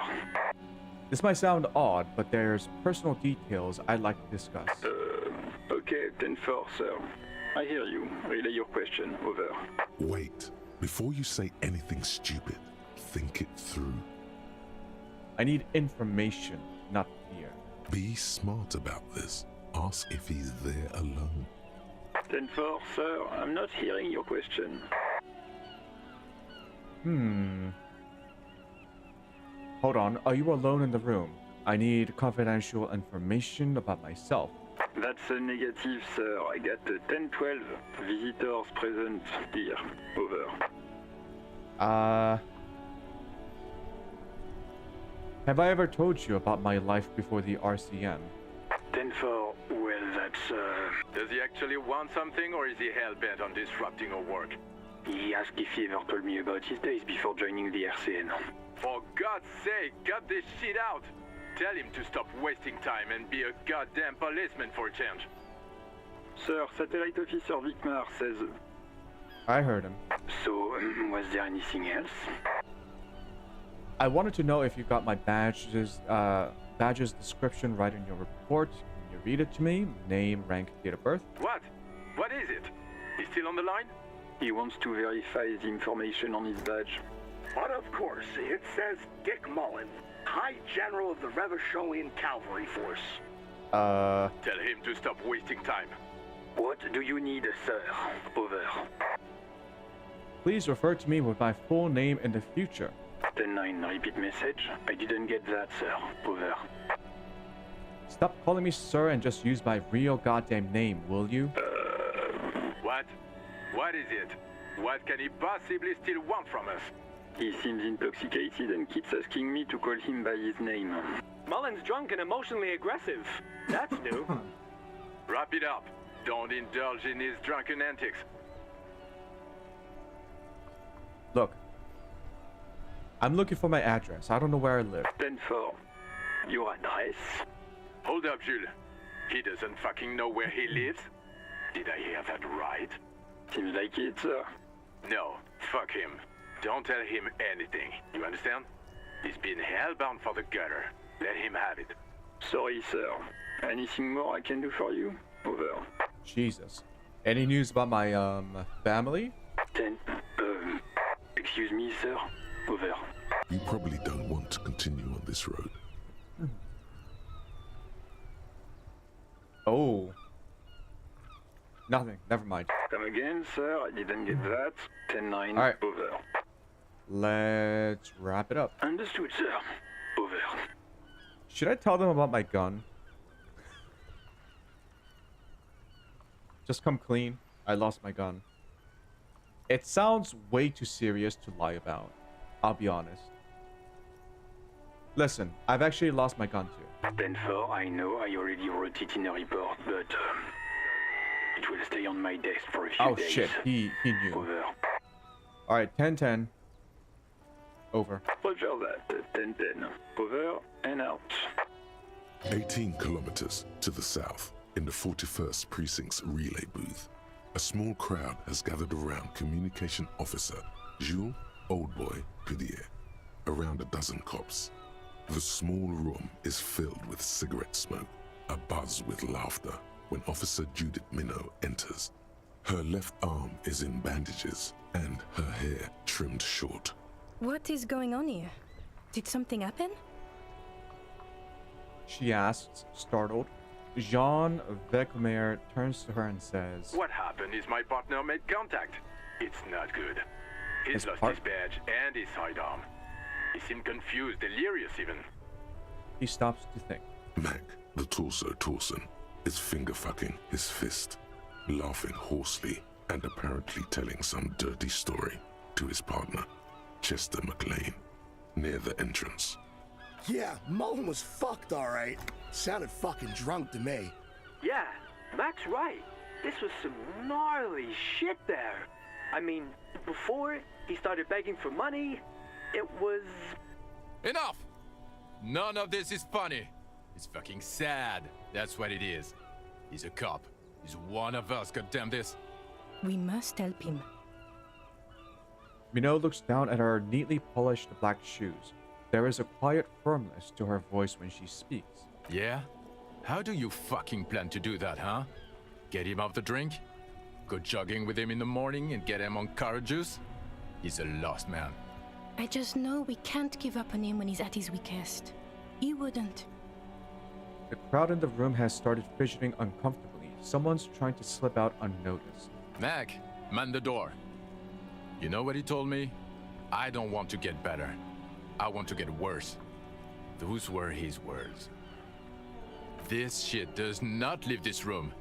Not a word of this to the captain, or anyone else. We'll give him a couple of days to pull his shit together. I guess I can hold off the report for a few days. Good. Okay, everybody. Nothing but a prank call here. We all got our laughs. Now get back to work. Far north, on the other side of the motorway, the officer quietly hunches with his hand in the motor carriage.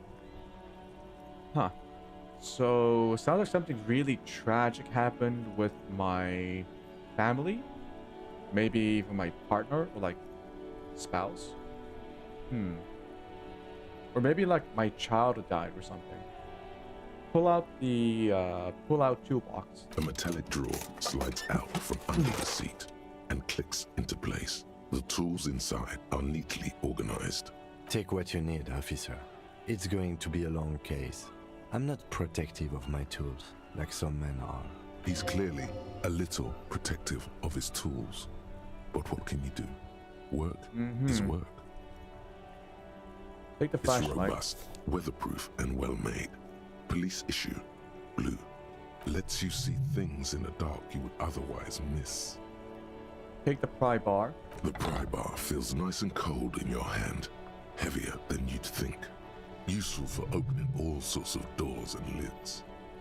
Take the chain cutters. The handles are long and sleek. Snap, snap, go the cutters in your hand. And push in the pull-out toolbox. The pull-out toolbox slides back into its nest. Preheater gauge casts a warm glow on the steering levers and the radio on its hook. Tap on the fuel preheater gauge. As you tap on the gauge, The indicator pin jerks as if startled. It's in the large orange sector, indicating the engine is warm. Next to the gauge is a red switch labeled heat. Oh, hey Max, how you doing? Is this the Goon game? Is it a Goon game?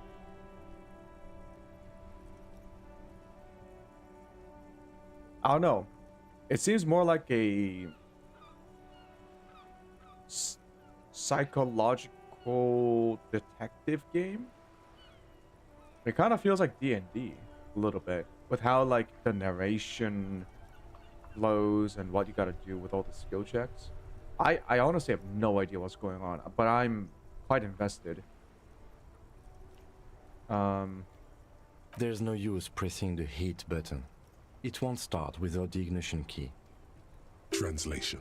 We're not going anywhere right now. Alternative translation. Don't even think you can drive my MC. Gotcha. Run your fingers over one of the steering levers. The white suede feels luxurious under the touch, and the metal clutch handle so very familiar in your palm. Kim, what are we looking at? What is this machine? This is the Caprice Kinema, my motor carriage. You can use the toolbox and the radio if you'd like. Motor carriage, motor carriage. Something bad with a motor carriage. A dark lump rises in your throat. Something bad. What is this sinking feeling I have with the words motor carriage? Nothing, nothing. It's probably nothing. Forget I brought it up. Please proceed with the carefree lollygagging. Oh shit. Someone died in a traffic accident? Is that it? This must be what woke me up when you arrived in Martinez. The infernal noise. Yes, sorry about that. The Caprice Kinema does have a rather distinctive engine sound. He says it with very badly concealed pride. Oh, he's one of those assholes who like really loud cars or motorbikes. You know the kind of people who like just drive around like a modified exhaust? Just makes it really, really loud and obnoxious. Alright, do all the policemen in the RCM have such cool motor carriages? The Caprice Motorcar does provide most of our patrol vehicles, yes. Look around the cabin. In the cabin, you see a set of steering levers, a radio on a hook, a pull-out toolbox, and the soft glow of the fuel preheater gauge. Look at the radio again. Precinct 57, how may I assist you?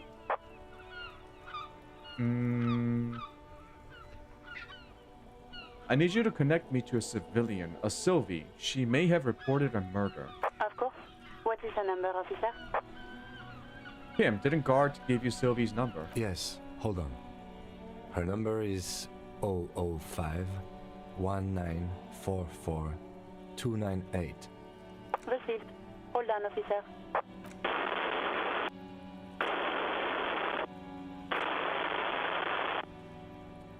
Wait patiently. Lieutenant Kitsuragi slowly begins to tap a little rhythm with his right foot. Quite a lot of time has passed.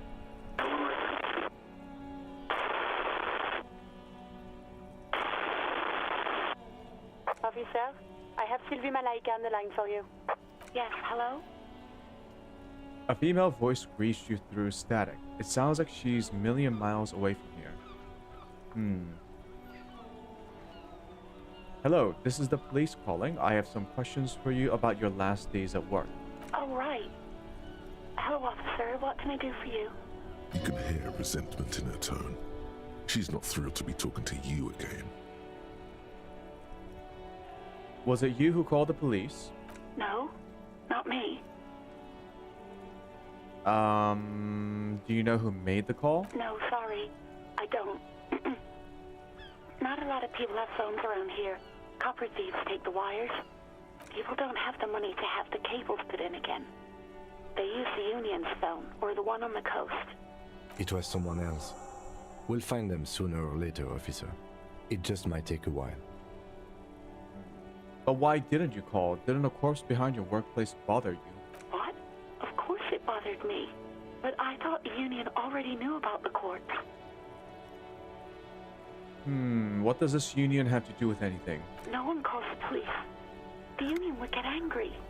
What do you mean by that? You know, what the union says goes. People listen to them and they take care of their own, which is like everyone here. Garbage.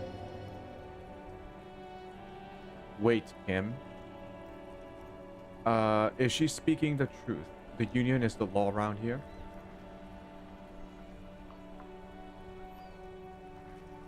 Legally, no. In reality, yes. Martinez is de facto policed by the dock workers union. Words are not necessary to feel the lieutenant's discontent for the situation.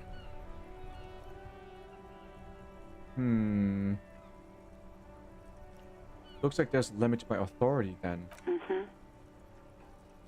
Tell me, why exactly did you let a corpse hang in your own backyard for weeks instead of calling us?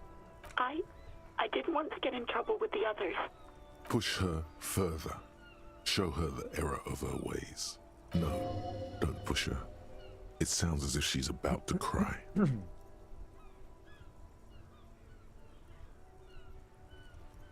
I would appreciate it if my own mind wouldn't give me conflicting freaking suggestions. Alright, so...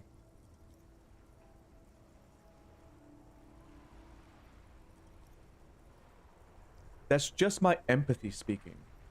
Oh, it's conflicting because it's authority versus empathy. Shit.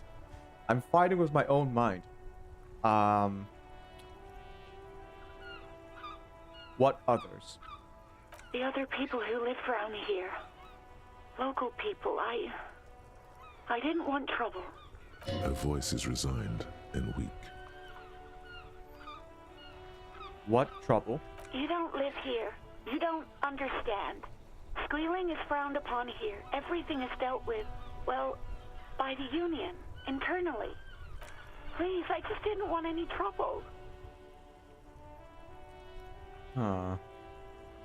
Alright, I see. Don't worry about it. I understand. You do? Oh. What else can I do for you? Alright, next question. Yeah, go on. You quit your job at the Whirling. Why? You mean, why did I leave the bar? Honestly, I'm not really comfortable discussing it with you, sir. Why aren't you comfortable discussing it with me? Let's just say I left because I needed to get away from someone. Get away from whom? You know whom. Ah, the bartender. You think you hear a sliver of accusation in her words. Or me. Don't be paranoid. She's obviously talking about someone else, not you. You mean me? You needed to get away from me. I really don't want to talk about this. Let's just forget about this, okay? Alright. I won't push you on this. Are you ever coming back to work? Maybe, I don't know. I just know I have to take some time off right now. Right. So, have you seen my badge? Yes, I know who you are. You're a police officer. The law. How did you first learn I'm a police officer? You told me back in the Whirling. You told everybody, and so does your badge. I don't need to hear about it anymore. My badge is missing. Have you seen it anywhere? Oh, no, I haven't, sorry. Real policemen have uniforms too, by the way. Where's yours? Oh, shit.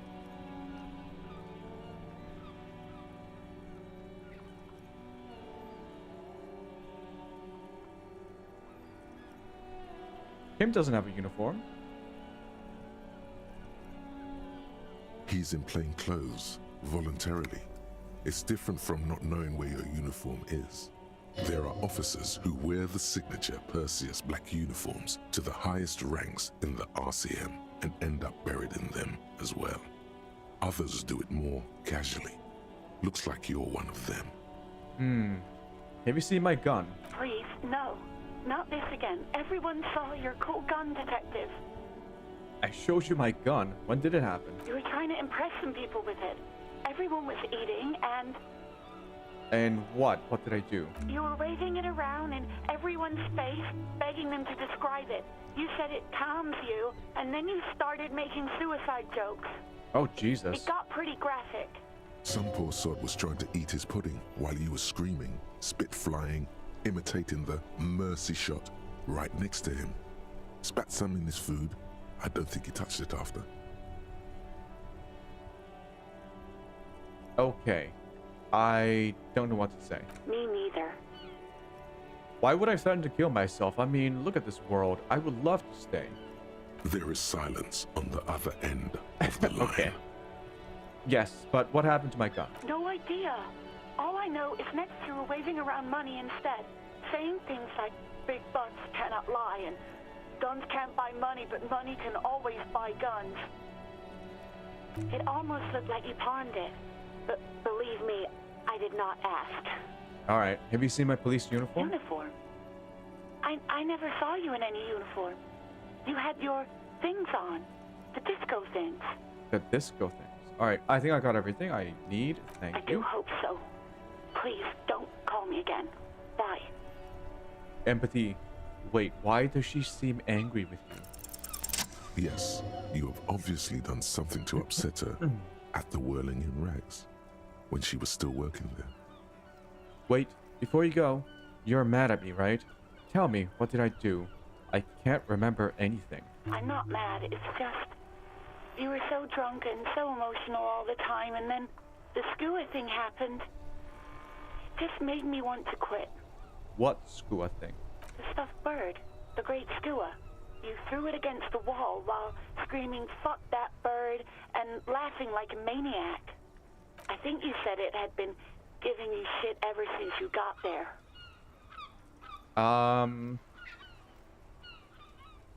This sounds like me, all right. Didn't seem like you had fun doing it, though. So you're telling me that I was the one who made you want to quit? Yes, obviously. You were the worst client I've ever seen. And I have seen so many assholes in this place. I've had sailors fighting, union guys grabbing my ass, kids stealing booze. Once a guy was glued to the karaoke machine every night for 2 months. But you... Go on. I want to know what I did. Well, you were worse than all of them. Honestly, you were getting borderline aggressive. Even about little things like not turning down the volume at 3 a.m. I even liked one of those songs you kept listening to on repeat. No more. I hate it now. Hold on. Which song? We Go On by the O.O. We Go On by the O.O. I can't listen to it anymore. You've turned it into a parody. Sorry about the song. To hell with that song. Then there was your room. Your project. An experiment to see how bad it can get in there. I tried to send the cleaner, but you wouldn't let me. Threatened to make me understand. I had no idea what you meant. What the fuck was I talking about then? And then you screamed something about how you're actually a real cool guy, and no one understands it. One of the coolest guys there is. The coolest guy in Jamrock. Something about disco, too. I am sorry. And then I had to deal with your toilet. The one you clogged with police documents, causing water damage downstairs in the kitchen. I won't even mention you waving your gun around, harassing customers, threatening to sing karaoke, threatening to kill yourself. Wait, police documents? The ones I had to wrench out of your toilet. What happened to you? Damn it, I don't remember what I did to your damn papers. I don't remember every little thing I do. Especially when there's a hurricane loose. It's your fault for losing them, not mine. Something in you wants to immediately forget about this, as if there was a reason you threw them away. Okay, I get it. I wasn't a very good tenant. No, you really weren't. You were simply the worst. I am truly sorry for everything, Sylvie. God, I knew I shouldn't have brought it up. Just try not to call me again, and let's pretend it never happened. What else did I sing beside the O.O.? I'm looking for a song. All sorts of things. From disco, rock too. So much disco and rock. Was I singing The Smallest Church in St. Saints? Yes, that's the one you like to sing along to the most. The later it got, the more that one came on. Interesting. You still have to find a copy though, before you can blast it. Right. Thank you for talking with me. Take care. You hear a sigh of relief on the other end of the radio. Wordless, The call breaks. Then, the already familiar voice. Anything else I can help you with, officer? I'm done. 57's over and out. In the cabin, you see a set of steering levers, a radio on a hook, a pull-out toolbox, and the soft glow of the fuel preheater gauge. Damn. Yes?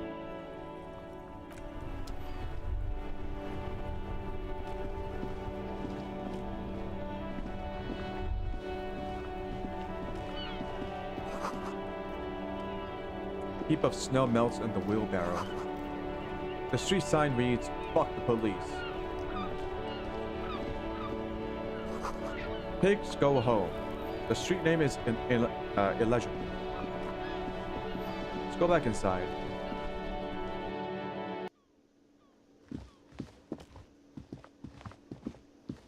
I didn't even see this guy.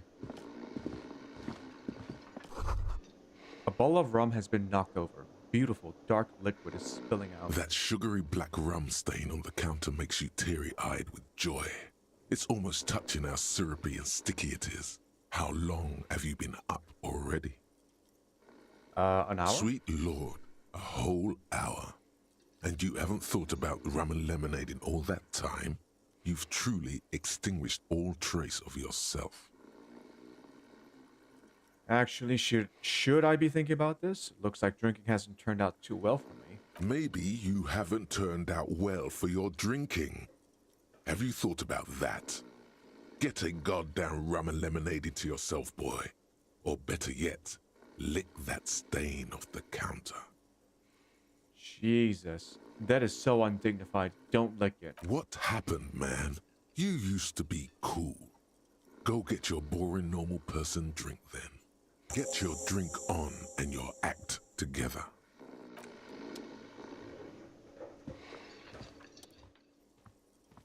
A man is sleeping at the table, wearing mud-caked boots and rolled-down overalls.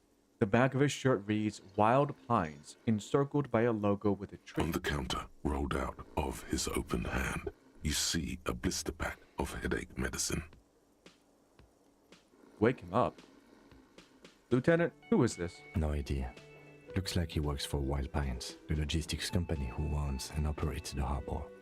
But why is he sleeping during the day? Possibly because there's a strike going on in the harbor. There's not much to do aside from drinking and sleeping. Take out the pills. The man does not mind. You probably need them more than he does. You've just picked up some magnesium. This item is stored in the bottom left corner of the screen above your character portrait. Use magnesium to heal your morale if you have morale damage. Looks like we also leveled up. How do you level? Oh. Okay.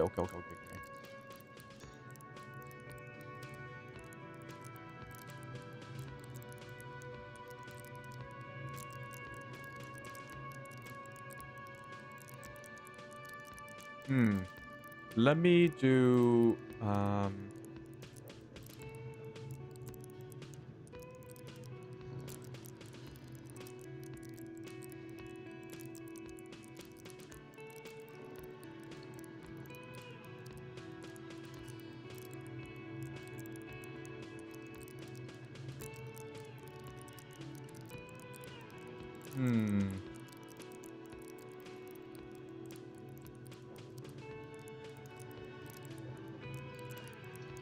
let's try to be a little bit logical.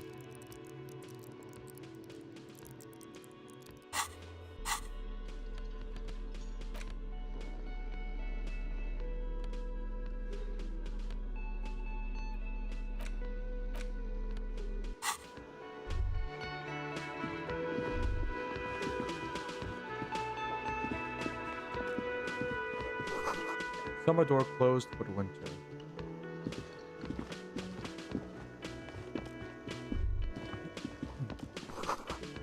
A woman's hand wrote yesterday's menu. Today's starts in a man's handwriting. The door is bolted. A sign reads, "Kitchen reserved for personnel until 1 p.m. Okay. Actually, before I continue, maybe...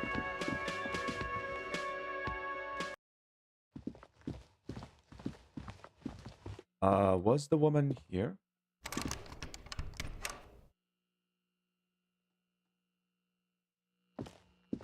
Also, let me get a glass of water. I'll be right back.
Hey, what am I doing? Well, we're about to go interview this woman here. The door is closed. Knock, knock. There is no answer. You hear the shower being turned on. Somewhere inside, a tremendous loneliness comes over you. Everybody in the world is doing something without you. Oh my god.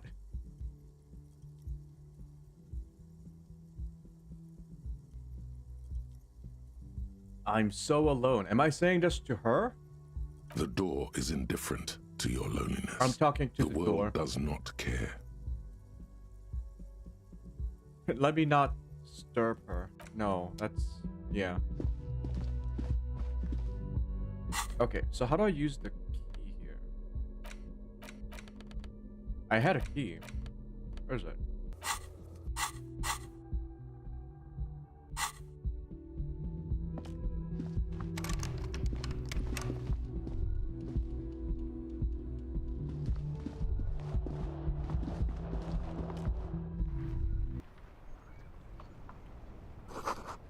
The smell of the sea makes you dizzy. There's something over here.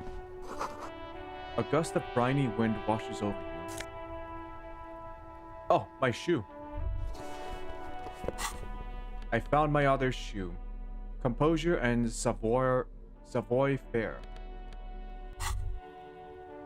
There they both are. Two identical shoes.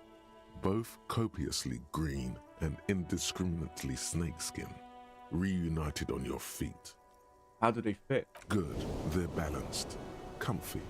Feels like the only good thing about you right now, truth be told. Okay, narrator.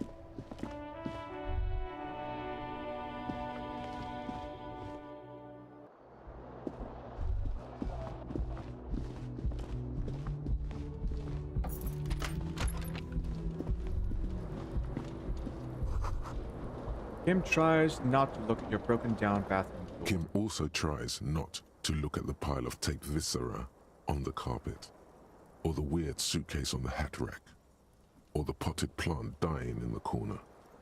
But it's all just too morbid to ignore. This is where the magic happens. And by that you mean crimes against humanity? I defied bourgeoisie morality here. Defied it hard.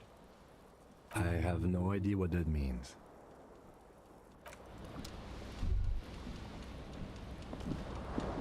The bed is cold and not particularly inviting, but it's yours. The sheets look awful. The option to go to sleep becomes available every night after 9 p.m. Oh.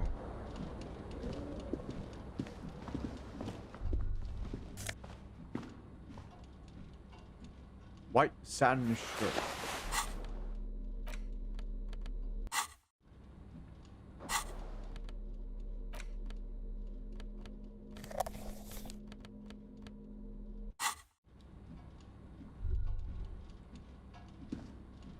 A mirror hangs above a bent and broken sink.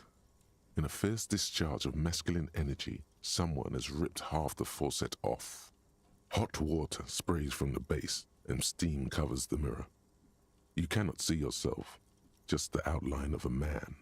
Suddenly, you realize you have no memory of the face that awaits you there, underneath the soft vapor. Wipe the mirror. As you slowly reach your hand towards the surface of the mirror. Abort. You clearly have not thought this through. You won't like what you see there, and you will never unbecome it. Maybe I should touch it first, make sure there's nothing wrong with my face? Yeah, there is definitely something wrong with it. What's wrong? Where to even begin? There is the bloatedness, then the swollenness. It's like there's an upholstery of alcohol underneath your skin. At least my tongue is okay. Touch your tongue. It's not. Oh. It's swollen and snail-like. It's not. Wriggling between your fingers. I'm sorry. Touch your nose. Bet you are. Your nose feels like a small balloon in the middle of your face. It hurts when you honk it. It doesn't appear to be a particularly tiny nose either. Not with all the drinks it's absorbed for you. Listen, we gotta be at least able to look at ourselves in the mirror, okay? Wipe the mirror now. Behold. You know what? It doesn't look that bad. You have no idea who this thing is, do you?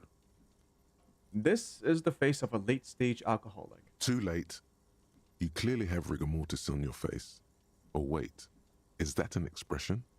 Are you trying to make an expression with that face? I'm Why? not making it. Please stop. It's horrible. You're scaring yourself.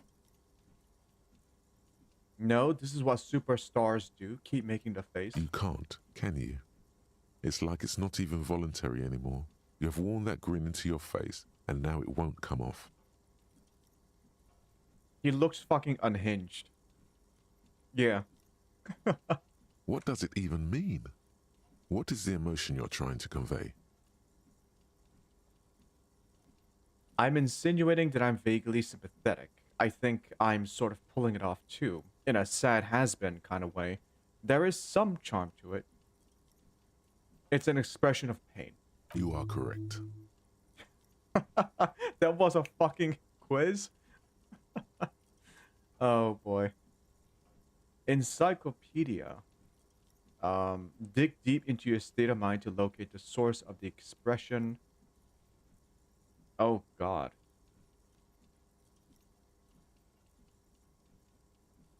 I will come back after I have leveled up a bit more. Jesus Christ.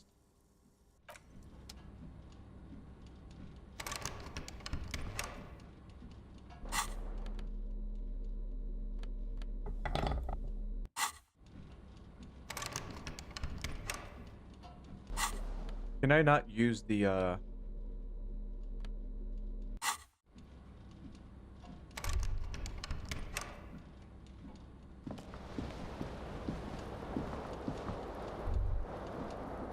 I guess not.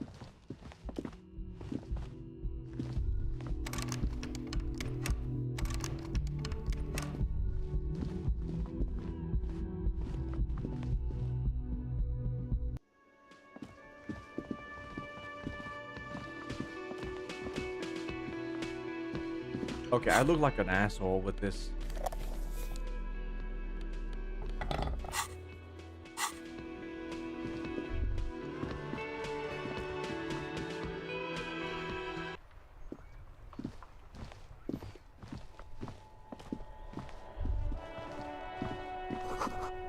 There are bottles inside. You could pick them up if you had a bag.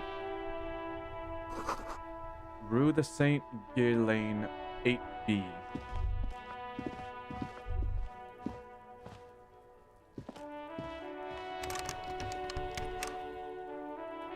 An old call box with a matrix of push buttons lists all the companies in the East Delta Commerce Center.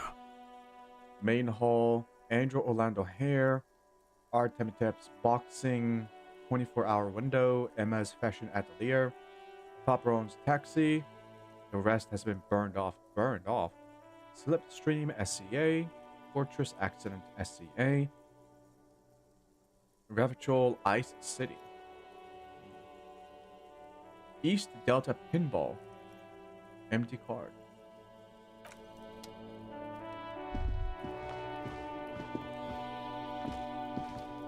You see a set of tire tracks in the brown slush that covers the plaza mosaic.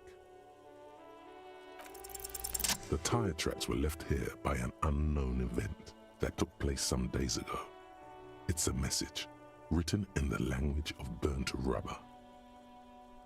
Start, crash, reverse, and turn.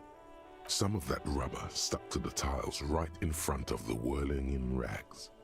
This is point A. The driver started there, and then accelerated straight into the fence, left a hole big enough for the Franco-Nigerian cavalry, according to the cafeteria manager. Why that pang of guilt again? Oh shit, I did this. The hole in this fence doesn't look that huge. The hole is not that impressive. He was exaggerating. People blame cops for everything that goes wrong in the world. This has nothing to do with you. Okay, what happened next? The driver proceeded to back out of the yard, barely stopping before hitting the adjacent building. Whoopsie. Before heading south. Must have been in a hurry. A car drove through the fence. You are correct. This is a rather motor carriage-friendly city. Somehow that makes you feel scared. You don't know why. Is this connected to the case? I'm not sure. There are plenty of traffic accidents waiting to happen in Martinez. With a jam right here on the roundabout, I would keep them separate. You could follow the track south. There seems to be a canal there. See where they went, if you find the time. Later. Let's go take a look at body in the tree. Okay, we got a little kid, maybe throwing rocks. Oh my god, that body is fucking desiccated. Oh, it is rotten. It is not good. It probably stinks to high heaven here. The letter R wears a crown on the ribbon below, a light below. This is the logo of the municipality of Revachol. Hey kid, stop throwing shit. Kuno's got this. The boy throwing rocks at the dead body can't be older than 12. If there ever was such a thing as an ugly kid, then this is it. He's almost exquisite in his ugliness, like a gremlin. Okay, inner voice, don't be mean, okay? Oh yeah, nappa comfy, Kuno! Hey kid, a word. Police business. Right in the dick, Kuno! Get him right in the dick! Love it in the dick. What? The boy is sweating profusely. His eyes are like two black holes and his jaw is twitching as if trying to break free from the empire of his body. What? Stop throwing rocks at my crime scene. Fuck that! Kuno, yeah! Right in the mouth hole! They pay you no heed or pretend not to notice you. Shits himself? The rake, Kuno! You should throw the rake at him, Kuno! The fuck? Does Kuno know what a rake is? Kuno's not a gardener. Look, I have questions for you. Alright, entertain the Kuno. Show me what you got. What you got there? What you got, huh? Show me what you got. What the Irregular fuck? speech patterns, overconfidence. Could this kid be on drugs? This warrants further investigation into this Kuno. The body. What do you know about it? Shitload pig. What's your question? Don't tell the pig shit, Kuno. Kim, help me out here. What do we want to know? If I were to want to waste my time, which I do not, I would ask them who he is, how he got there, and the usual. Do you know who he was, kid? Kuno's fuck imp. Kuno uses the fuck imp for target practice. The fuck gimp. Do you know how it got there? Probably climbed. Kuno was busy down the road when that shit went down. So you didn't see it happening? You heard Kuno. Kuno wasn't even in Martinez. Kuno wasn't in Revachol. Kuno wasn't regional. Oh, okay. Where did you go then? I don't know. Some fucking Mesk or I don't know. Some other place. Night City. Kuno was in fucking Night City. Night City? In Cyberpunk? There is no Night City anywhere. That sounds like the name of a city in some pulp science fiction novel. Wait, is this actually a reference to Cyberpunk? And that's a fictional city name. Night City doesn't exist. Why you gotta be riding Kuno's ass? You haven't been where Kuno's been. You haven't been in Kuno's head. You wanna know where Kuno was? You wanna know what Kuno's been fucking up to? Yes. Oh, don't tell him that, Kuno. It's lame. Oh, I'm sorry. I didn't see your comment. You said men make the best one because men know what men want. True. And you'll never tell me. Huh. Tell me what? You know what? Forget that I asked. It's not fucking lame. Kuno's building Kuno's city. Night Just City. Kuno, Rage kid. City. Sounds like a The dick. City of Rage. That's it. And it's not lame. Lame. That's the name of Kuno's city, bitch. Get the fuck off Kuno's back. This shit ain't about that. It's impossible to deduce what it is about, at least for the moment. If it's important, it'll come up later. Focus on the case. Have you seen anyone suspicious around? Just a couple of pigs sniffing around in the dirt. That seems pretty fucking suspicious to Kuno. Yeah, you tell the faggoty, Kuno. Okay. More on this later. Right now, let's talk about You're something else. testing Kuno's patience here. Get lost. Why is this like censored? Is this like a setting? I don't want language censors.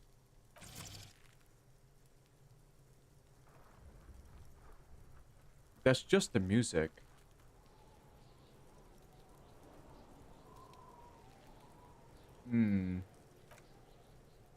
Maybe it's censored in-game. Alright, I want to discuss the body with you. The fuck about it? Nope. Your test. Get lost. About the crime scene, you kids often play in the yard? Right, pig. This is where Kuno plays with his little wooden choo-choo. What do you want with it? I might have some questions later. Yeah, whatever. Kuno doesn't give a shit. Alright, I gotta ask, who is Kuno? Kuno's Kuno, pig? It's always Kuno, never I. Clearly the kid's using the third-person perspective as a shield. Interesting. You refer to yourself in the third person to distance yourself from the situation. Kuno doesn't do that smart shit. Don't throw that bullshit at Kuno. Kuno knows you're lying. That's not what lying is. Trying to get Kuno hooked on the book. The boy knows he has an addictive personality. Admirable insight for his age. Watch out, Kuno. He's trying to fiddle you. He's gonna put his hands on you. I'm not gonna... No. Help! Pig's got Kuno! Help! Rape! Help! He's got the Kuno, help! Just answer the goddamn questions. Help! He's digging his dick out! Escalate, Kuno! His dick is out! You're afraid! Pigs in aim, Kuno! Somebody, please! How did we get here? How did this happen? This makes no sense. There may still be a way out. Just appeal to his reason. I don't think that's a good idea. Are you high right now? Help! Misters, help! He's having the time of his life. Total ecstasy. Fuck the pig. He's flashing Kuno. He's showing his genitals. If you don't help Kuno now, it'll be too late. Alright, back him off. Look. Back up, back up. I know you wanted to hit me. You got that, I'm gonna fuck that Kuno up look that Kuno's dad gets. The murder look. The rage look. Oh. Relax. He can't read your mind. He doesn't know you were thinking that. I wasn't thinking that. There's a dead body, remember? That's what you were doing here. You're a cop on a case.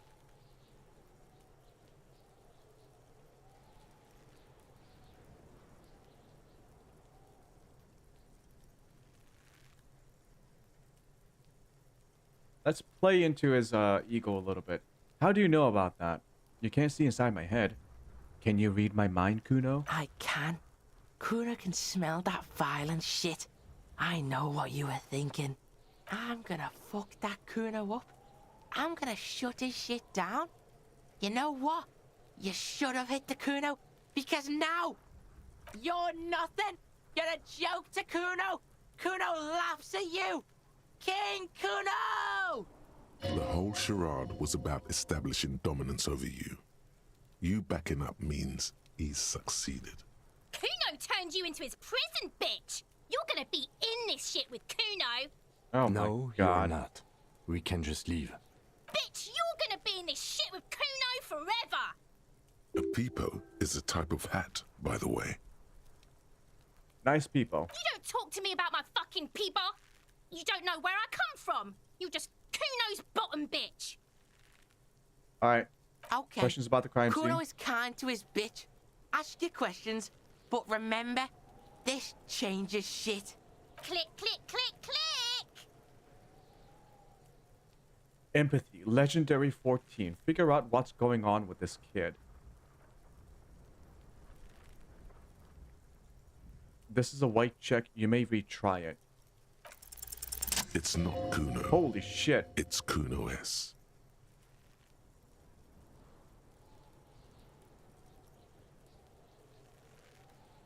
It's Kuno S. How? Kuno S is by far the worst of the two. Kuno has no problem being near you, but the other hides behind the fence, afraid for her life, like she's done something very bad. She came up with that psychopathic scheme of screaming for help before. Kuno just wanted to talk to you about his name. Kuno S was the one who wound him up and directed him. All in all, Kuno respects madness. You cannot hope to outdo her on that front. You must win yourself a few minutes with him alone. Alright. Act on it. Try and separate them. Kuno. Fuck you whispering about? He's whispering too. He's going with it. But watch what happens. Fuck you whispering about! If Kuno wants to whisper, he's gonna fucking whisper, okay? Let's whisper, pig. This is it. You've got him. But be careful. You can still fuck this up. Don't make Kuno look bad in this.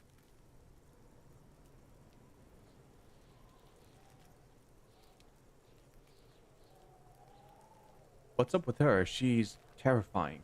Crazy scary. Crazy? You don't know the half of it. She's not crazy. She's insane. Dangerous. She's smoked a man. She's done people in. Probably even pigs. Stop talking to him! Kuno, I'm fucking warning you! You're gonna get us into shit! She understands what you're trying to do. Yo, see? Smart kid. Did Kuno not tell you? Kuno told you. Kuno talks to whoever he wants.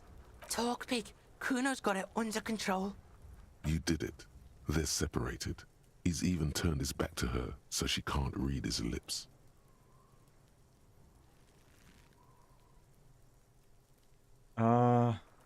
What do you mean she smoked someone? Kuno means she killed someone. That's right. She's a killer. Like, actually a killer. Really? You serious about this killing business? Killing is serious shit. Kuno's always serious about the 488. 488. The criminal code doesn't go higher than 190. She's probably killed a pig too. I mean, I'm pretty sure she has. Okay, how many cops has she killed? Forget Kuno said that. Kuno was just shitting. Kuno was just running his mouth. Kuno's stupid like that. A cop would be too large for her to overpower, but a determined child of her size can still kill the vulnerable, the elderly, the homeless, or other children. The creature peers at you both from over the fence. There is something searching in her eyes.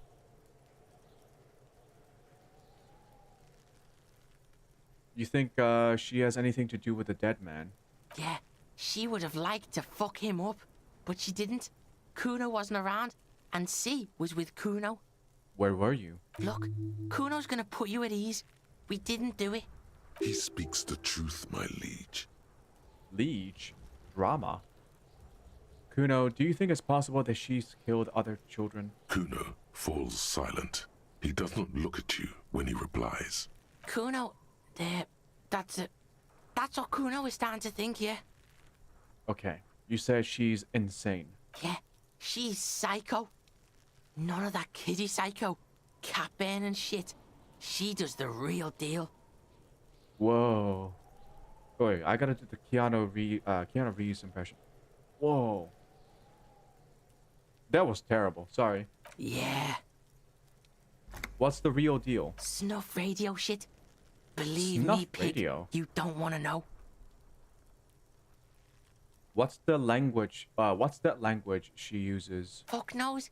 She says it's the song of her people or some shit. What people? Crazy people. The fucking Nakis. I don't know. Sounds boreal, like something from the tundra and tiger-covered cutler, Isola. Far, far away from here. As far as possible, really. Kuno, could she be Surui's? Surui's? Surui's? Like that man from Helmdall shit? She could be. She could be that Helmdall shit. Revachol does have a small Suruese community, or she climbed into a yakberry crate and was shipped over accidentally. Is she your sister? Fuck no, she's not my sister. She's just a stray who got in, like a mad dog or some shit. Stray? Yeah, she was just there. Apartment building behind a fence. What was that, Kuno? She was in the hallway, dripping wet, by the fucking shoe rack, in the dark. Why was she dripping wet? Kuno's got no fucking idea. Her hair was all wet. I think she pissed on the floor too. She was there for 3 days, in the corner, every time Kuno went out. You said she got in, how? I don't know. Someone left the door open. Kuno comes home, and she's sleeping under the desk, under the pile of clothes, like a dog. What about your parents? Kuno's dad doesn't give a shit. Doesn't even see her there, or thinks it's fucking Kuno. Shit's all on Kuno. Alright. How are you dealing with all of this? How's Kuno dealing? Kuno's dealing just fine. He doesn't need you fucking with any of it. C doesn't either. Kuno's got this shit under control. You need backup. I'm here for you. Listen. C is Kuno's go-to. Kuno's protecting her. You fuck with C. You fuck with Kuno. You threaten her. You threaten to take her away. This is what it all comes down to. He needs you to take him seriously now. I'm going to kill you. I'll run when you put the cuffs on her, sneak up on you later, and fuck you up. You understand? I can respect that. All right. Now we can do business. Business? Yeah? What do you want? Kuno can hook you up with... Oh, don't hook him up with shit, Kuno. See? Relax. He respects the Kuno. Kuno made him respect the Kuno. You respect the Kuno, you get all kinds of shit. Kuno's gonna get you hooked on illegal narcotics. Oh, shit. If you run a little errand for the Kuno. Get you hooked, pig. Get his hook in you. Then Kuno gonna get you hooking for more. Cash in big style. Pig hooker. And shit, you can even fuck back in Kuno's kingdom. That fucking pile of eternite. It's a secret door, okay? Just pull it up and you can fuck into Kuno's shack.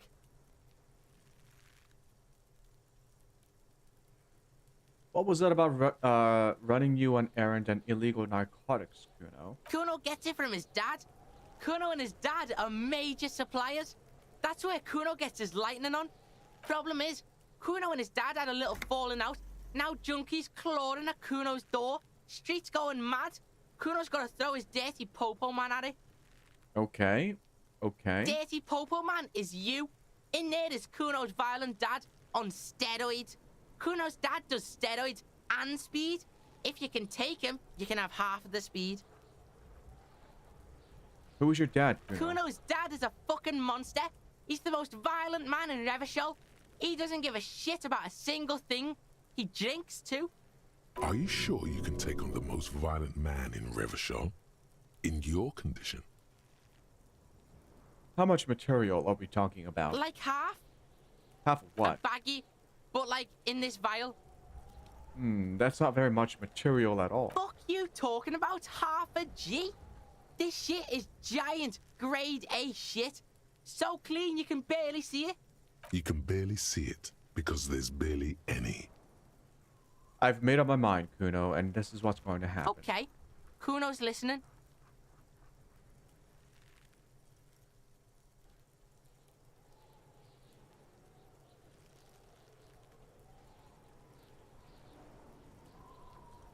I'm going in there, but not for the speed. I'm going after the most violent men in Revachol. Sure, whatever. If you survive, make sure to bring that shit back to Kuno. Kuno's almost out. You wouldn't like the Kuno when he's out. Kuno's violent dad's got Kuno's key. So you need to fuck your way in there. Go to the pier side, bang on the door till the cleaning gimp lets you in. That's how Kuno does it. Then you go to room 12 and kick down the door, police violence style. That's what Kuno does. And then it's action time. You're locked in the room with violent fuckhead. That's it. Next time Kuno sees you, you better have his shit. What the hell are you signing us up for here? Come on, Kim. Obviously, I'm not going to take it. We need to get drugs away from a minor. Okay, then. Yeah. The king... Yeah, whatever. Kuno doesn't fucking care. Smells like spoiled meat and curdled dairy. A human being decomposes. Alright, let's go talk to this kid. Kuno, the pig's getting pretty close to me. Come to snuff my shit out, I think.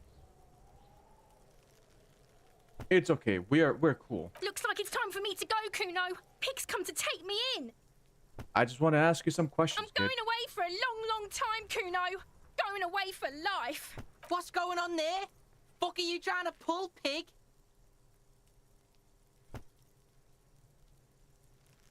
Alright, walk away, walk away. Not now. We need to build more rapport with Kuno and... We gotta find a way to interview the kid without her running away.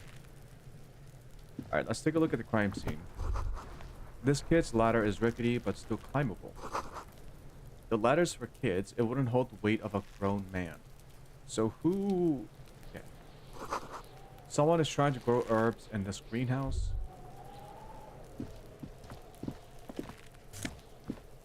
Money. Magnesium.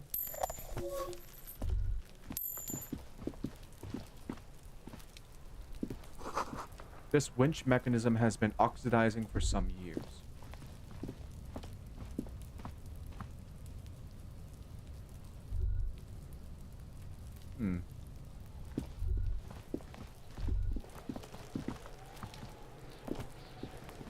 There are several footprints in the mud, left by work boots. Anywhere from 6 to 12 pairs have walked here. Get an exact count. What do you think you are? A super detective? You're hungover. These are just dents in the mud. No pattern. Oh, I lose emerges for morale the if I time fail? What kind of boots? Heavy workers' boots with reinforced toes and hobnails all over the yard. Isn't this something an industrial worker would wear? Lieutenant, workers' boot tracks. Noted.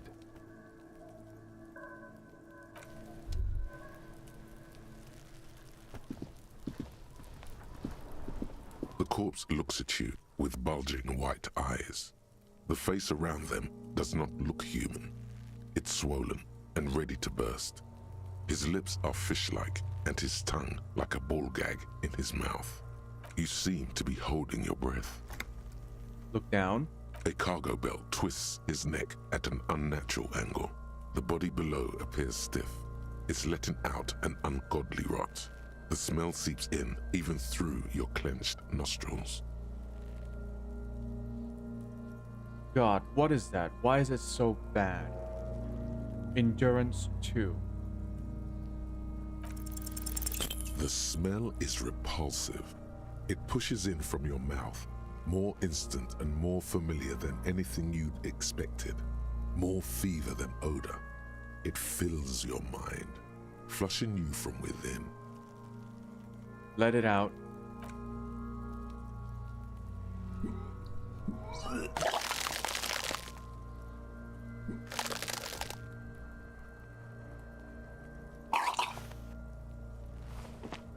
You feel a great force ringing from your stomach. Your body curls and pushes it out, burst by burst, until a pool of vomit lies under your feet and your throat stings from the stomach acid. Fucking corpse. Keep it. Thank you. The hangover is clearly making this worse for you. You could use some ammonia to clear your head. You think ammonia would help? If you can handle the headache. Some officers use it to deal with cadaverine odor. But not you. I can't handle the headache. It's more likely he can handle the smell, unlike you. Okay, where do we get ammonia from? There is Ferret nearby, east of the hostel. They usually have a small apothecary. If they don't... There's a greenhouse here, and a gardener with a wheelbarrow on the corner of the whirling in rags. If she works here, she might have something for the smell. Pretty clever. Acquiring ammonia will provide a modifier to the white check. Modifiers make checks easier and allow you to retry them. Aha.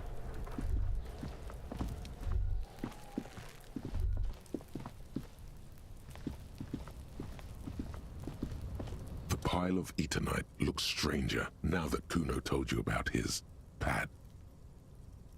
Why am I looking at this pile of the roofing material?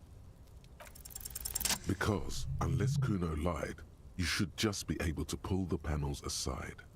Pull the panels aside? There it is. You see a shabby little door.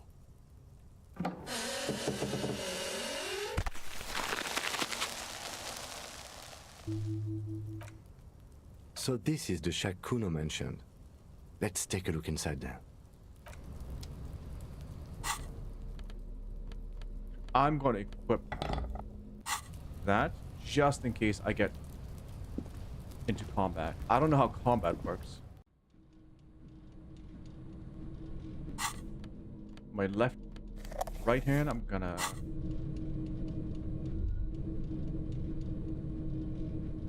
Okay.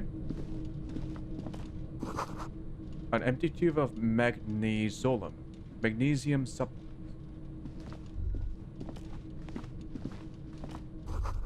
A silver plate with traces of bone yellow powder.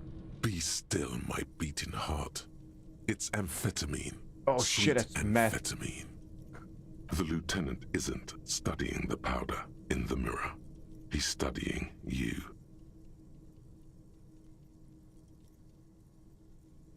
Someone has taken narcotics here. Perhaps the police should interfere. Perhaps not. This is below our pay grade, detective. However... He points to the ladder in the corner. See that ladder there?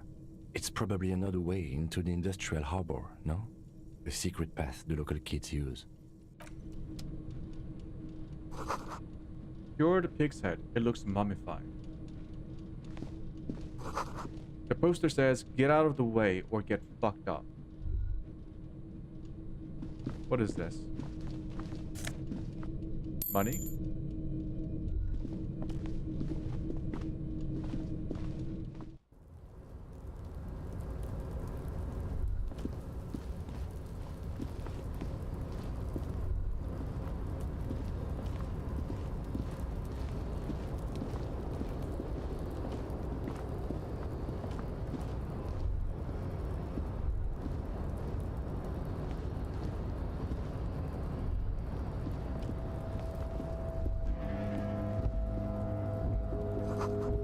This doorway is going to collapse soon. Restoration pillars keep the ruins together. Postcard Grand Couron 37.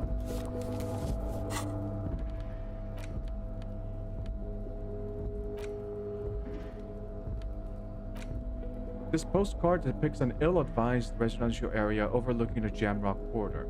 13-story buildings line the hillside like sarcophagi, an ominous fog already rising from behind.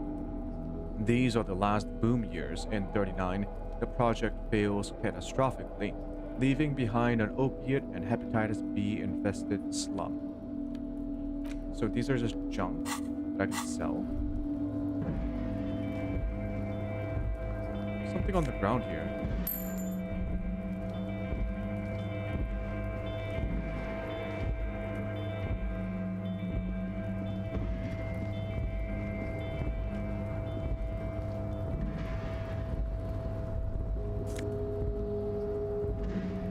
Nosfit.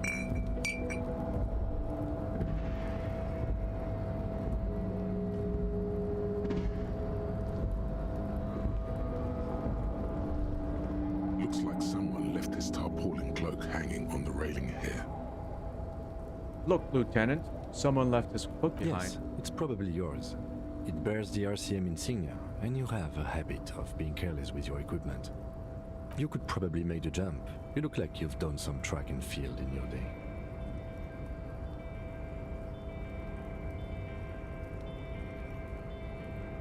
Look around. The wind is aggressive up here. The lieutenant looks at the enormous crane towering in the distance over the container yard. The look in his eyes is a mix of the engineer-like interest and the wonder of a 6-year-old seeing a horse for the first time. Let him have this moment of wonder. His eyes trace the crane's contour, as if trying to memorize its majestic shape. Then he notices your gaze. Yes. We were in the middle of something. Your cloak.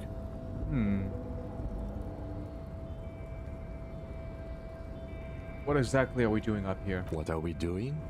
We're awfully close to breaking into the industrial harbor. They are bound to have information for us. I thought that was our intention. Or it could be that we are just exploring. He's thinking you've forgotten where you are again. Do you really think that this cloak is mine? Should I go for a jump? The cloak?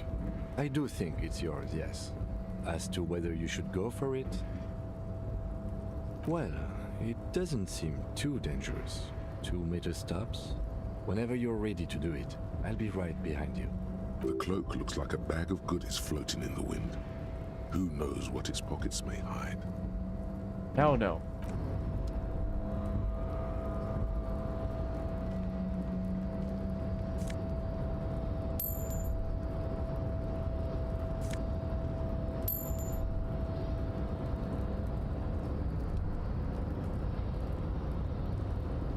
Looks like I can get him from there.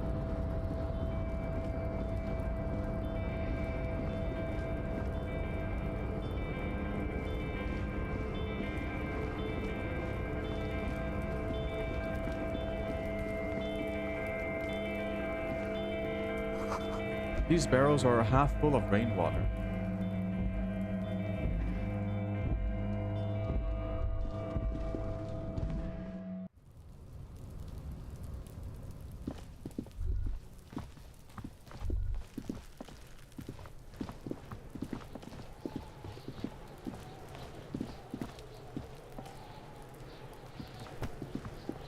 Fuck, does Kuno care?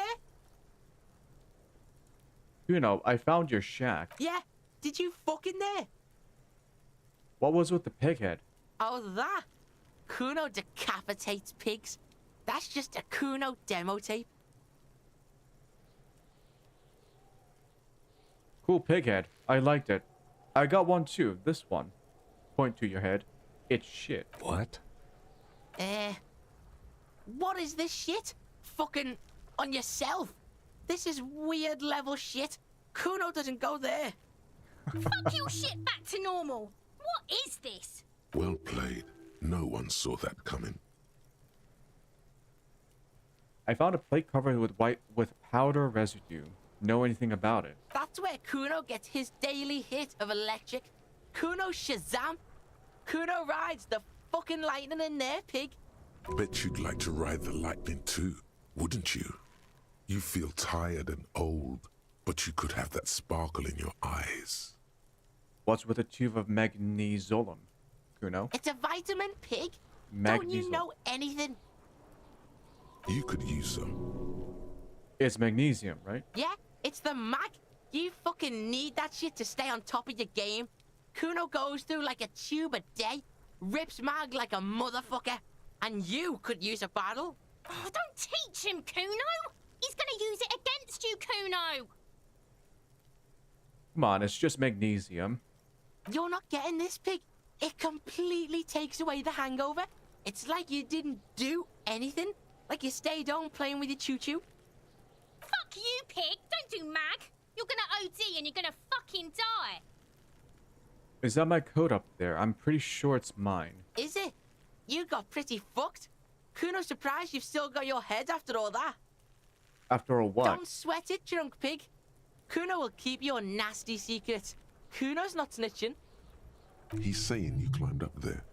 He probably saw you do it.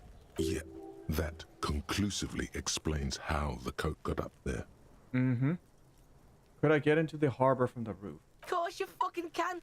How do you think Kuno made all the docky boys his gimps? Just gotta fly, pig.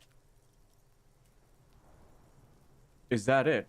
Or I've got to jump to get in there at my age and my condition. Not everyone can fly like Kuno. You're old. You'll never make it. Moose piss has made you scared in the head.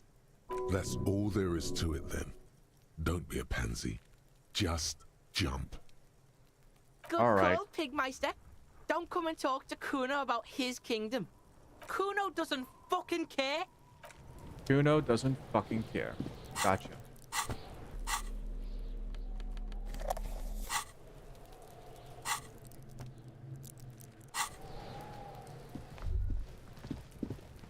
Alright, we gotta get some ammonia. Also, I think this is the apartment that Kuno was talking about when he found Kuno S. An old call box with a matrix of push buttons lists all the companies in the East Delta Commerce Center. Main hall, building A. Off-key melody starts playing after you ring the doorbell. Then a woman picks up the receiver. Kuno, please stop calling here. Grown-ups don't have time for your stupid games. This is the police. Please open the door. Oh, I'm sorry, officer. I thought you were... But the doorbell is broken, and the bookstore shouldn't even be on the list anymore. So I can't help you. Please don't call here again. Thanks. A single beep indicates that the line has gone dead. Alright, let's just ring everyone, and hopefully one of them will just open up. Andrew Orlando Hare, SCA. You ring the doorbell, but no one answers. What an ominous name for a hair salon. Doesn't bode well for anyone's hair. Artemiteps, boxing for young athletes and gym. All you hear is static, but no one answers the call. 24-hour window. You ring the doorbell, but nothing happens. You gotta do that thing where you just like run your hand down all the buttons and just ring all of them at once. You guys know that trick? You wait for a minute or two, but all you get from the call box is silence. No one answers the call. Taxi. Looks like someone has melted half the plastic off with a lighter. The doorbell doesn't work anymore. Slipstream. You hear static from the intercom speaker. It sounds as if someone has picked up the receiver, but isn't saying anything. Hello? Is anyone there? Yes, hello. This is Tricentennial Electric. Have you come to place an order? She sounds almost antique, as if her voice was being played off an old wax cylinder. A receiver must not be working properly. Yes, I've gone to place an order. My God. The lieutenant exchanges a look with you. Sorry? It's you. My God. I didn't think I would hear your voice. What the fuck? No, something's wrong here. Are you sure she's talking to you?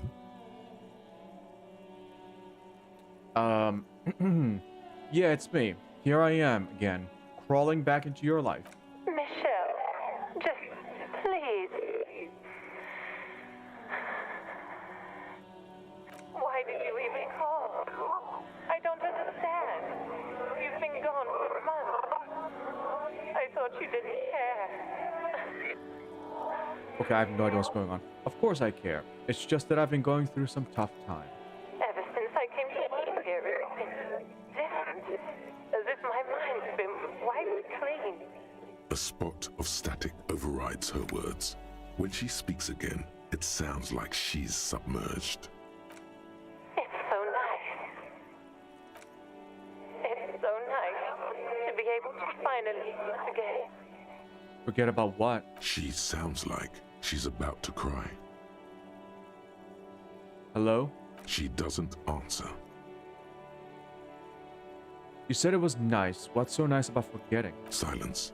The only thing you can hear now is static and waves washing ashore on the bay. I get it. You don't want to talk to me. No one ever wants to talk to me. Another seagull passes by. It's getting cold standing here, staring at the silent call box.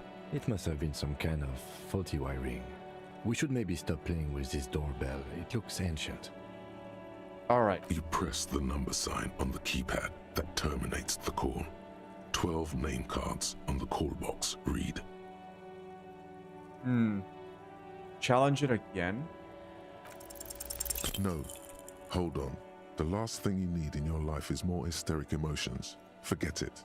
Find something else to do. Shit. Fortress Accident SCA. Silence. No one's home at Fortress Accident. What did I just say? Oh. You know, I still don't know my name as the detective.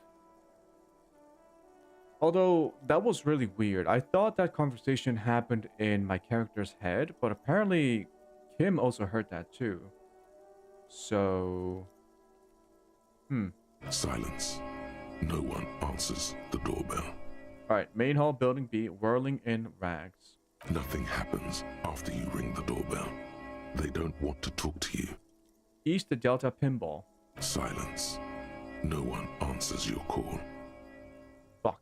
Empty card. This button looks new, but someone has removed the name card. Nothing happens when you try to ring it. Huh. This button looks new. It's probably not connected yet.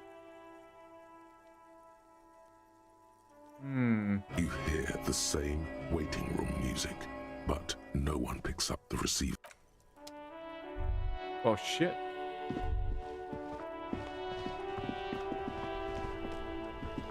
Excuse me, ma'am. The RCM in Martinez. What can I help you with? I have some questions. Of course. What can I help you with? My partner told me you may have ammonia. Can I have some? Sure. I'm done with it. Oh, thank you. Go easy on that stuff. It gave me a terrible headache. We need directions. Of course. Where to? Where am I? What do you mean? I'm a bit disoriented. But fuck. Disoriented. This is Revachol, right? Yes, sir. District of Martinez. This intersection is called Roundabout North. He knows where we are. He just wants directions. What is up in the north? There's the pier, the Cape Side apartment buildings, some more tenements. Not a lot, really. In the east? The harbor gates. Some kind of commotion, I think. I don't follow the local politics. A fleet store, too. In the south? Some shops and a bridge.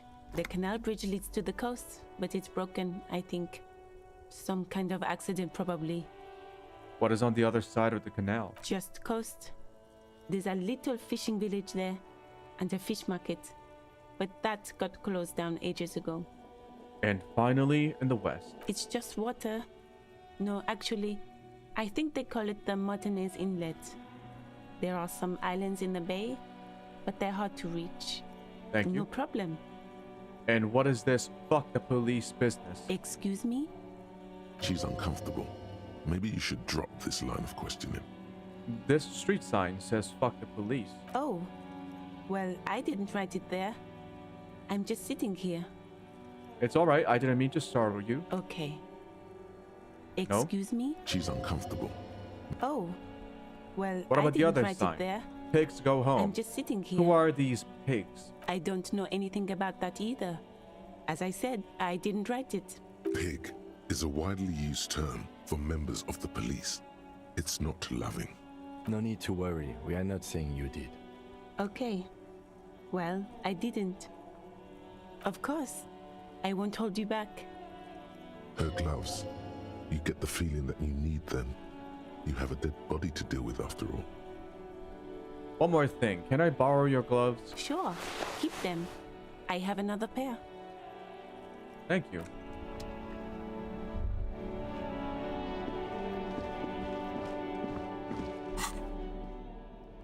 Gloves.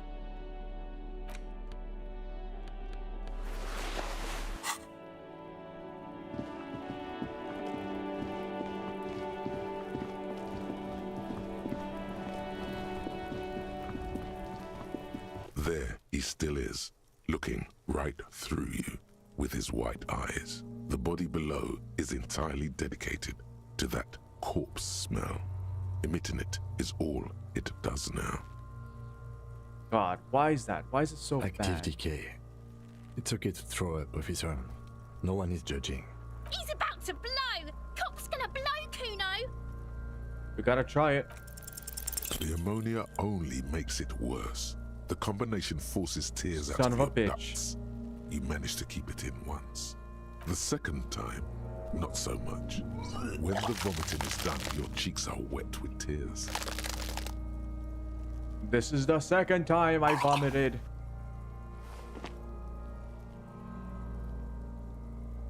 The ammonia didn't help at all. Nor does the wind right now.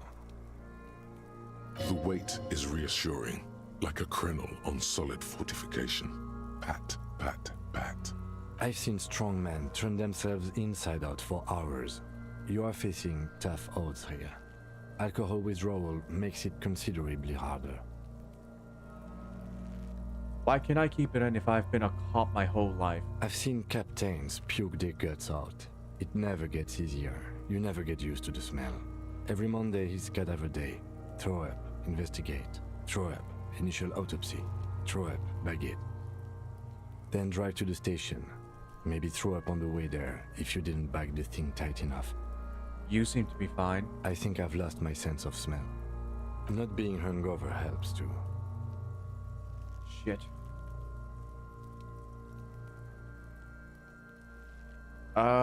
Do you want to take the lead? No. This is a two-man assignment because it needs 2 officers to complete. I need your help. You need to get your shit together. Okay. We should go talk to the locals. Find something else to do while the wind changes. It's pretty bad right now. Volumetric shit compressor. You've gained a thought. When this dialogue is over, go to your thought cabinet and internalize it for special bonuses and effects. Give it half an hour. Get yourself together. Then come back and have another go.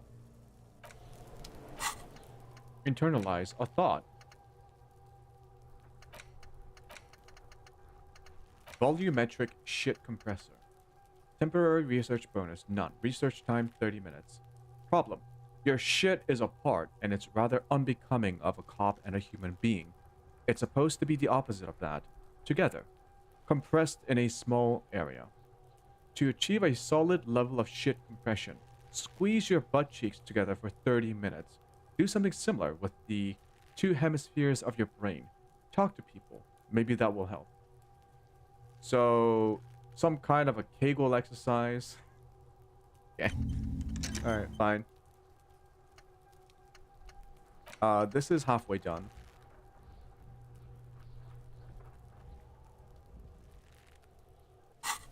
Am I going to be playing the Rogue Point release tomorrow?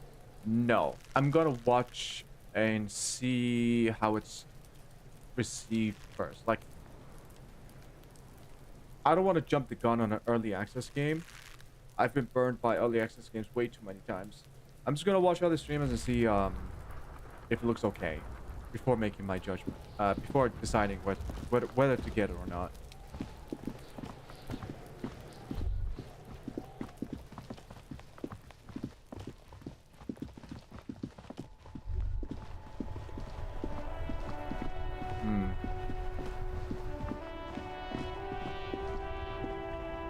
Yes? Alright, well, let's talk to some people. I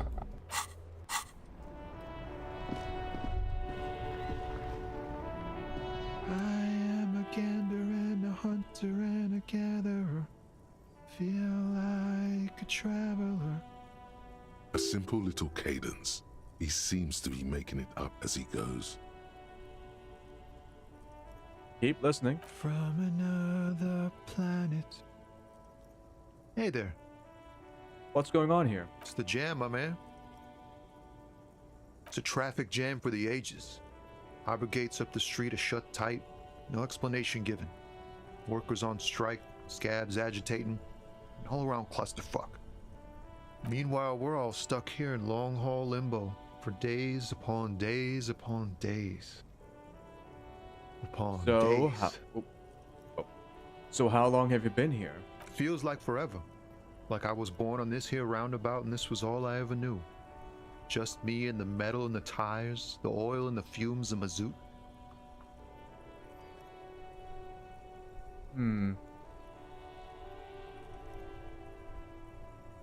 Extravagantly praised, but I can roll with it. Yeah, imagine.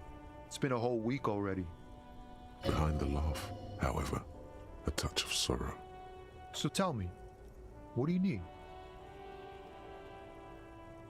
Tell me more about this strike. It's like whatever's going on over at the docks. Workers got a blockade set up, making demands, no way in or out. And what's the union demanding? Some pretty wild stuff, I hear. Like a giant new power crane in half the company? I forget what exactly. Good on them, I guess. I've heard talk there's a company rep in town too.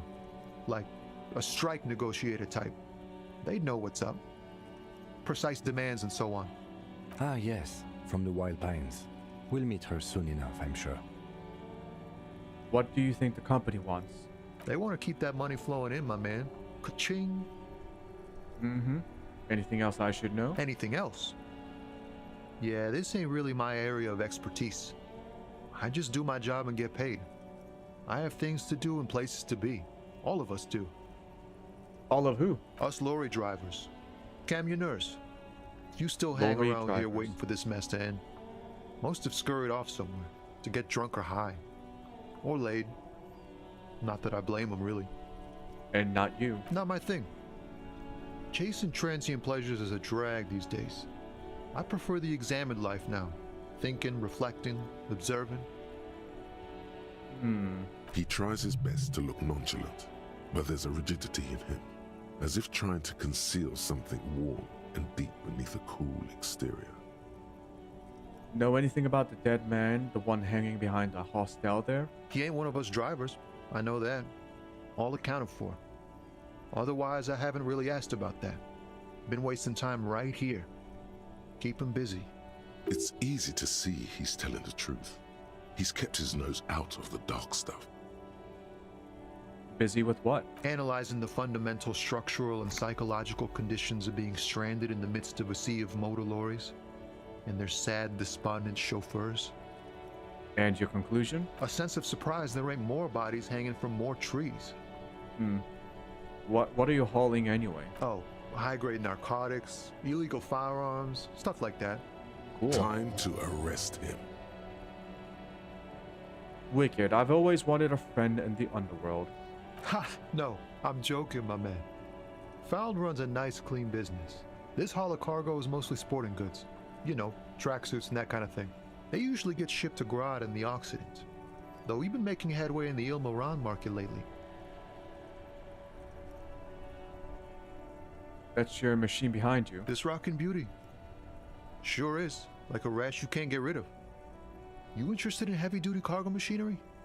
A motor lorry, also called a camion on Caillou and neighboring islands. This one looks roughed up enough to be some sort of found rust bucket. Maybe the A6. That a found A6 you got there? Good eye, my man. Yup, she's an old one, but reliable. Me and her spent a long time together. There it is again. A little touch of sadness beneath his cool. He thinks he's spent too long in this lorry. Ah. Does he feel like he kind of wasted away his life driving on his lorry truck too much? So nothing illegal then, huh? Not unless they've illegalized sports equipment while I was on the road. So could I get one of them found tracksuits? We're pals and all, but I can't just freely hand out the merchandise. The bosses won't be happy. Understandable. Right. I had another question. The man taps his fingers rhythmically against his arm. Let's look deeply into his eyes. What do I see? Ease into it. Son of a bitch. Don't go too far. This seems like a personal matter. My man, I want to know about your soul. Man, you look sad. What's going on with you? Or, hey Tommy, spill the beans. What's troubling you? Man, nothing's troubling me. Just the usual Lorriman tropes and hopes. The road and the rhymes. This jam ain't helping either. That all the beans you got, Tommy? Damn, it really is hard to talk, man to man. All right. Don't be a stranger. Just failing speech checks left and right.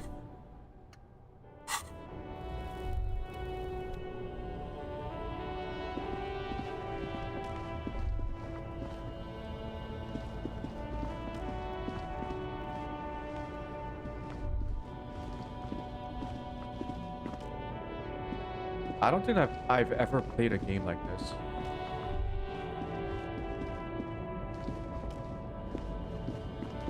This feels very unique. A bold slogan humanox covers the truck. I can see the whole like D&D aspect of it, but the presentation of it is very interesting.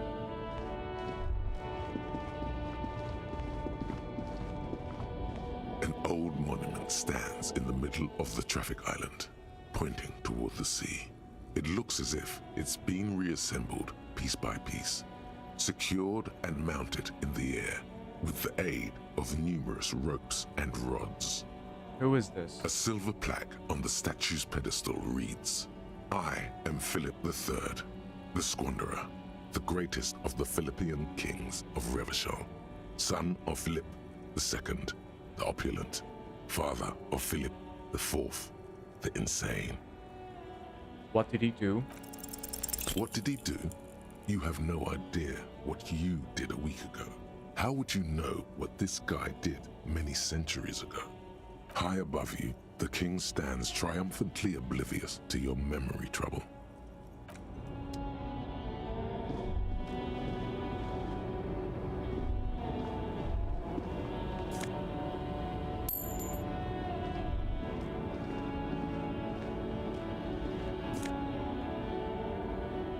White tank top.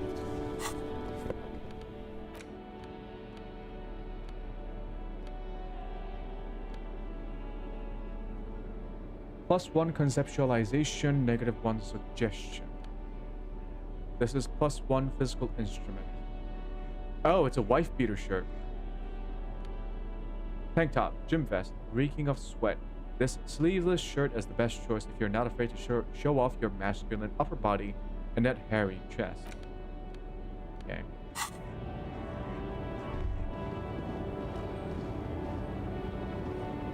The small, wrinkled woman does not greet you. She nods along to something on her radio. A photograph is clutched in her hands, and there is a warm smile on her face. The photo, an ambrotype from the turn of the century, as golden as her smile. It's the warmth of a winter night's fire. Maybe she could give you comfort and shelter, some cigarettes and food money. Maybe she's your Excuse me, ma'am. I'd like to ask some questions. No response. Wherever this woman is, your words fail to reach her.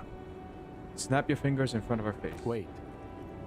She's just a distracted old woman. Better to leave her alone. Why? Why? I just told you why. All right.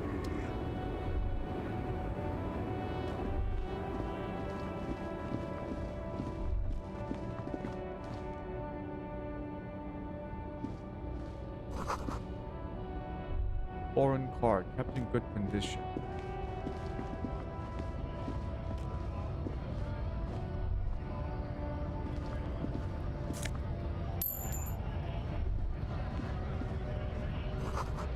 The lorries probably stored fuel here. Now they store booze.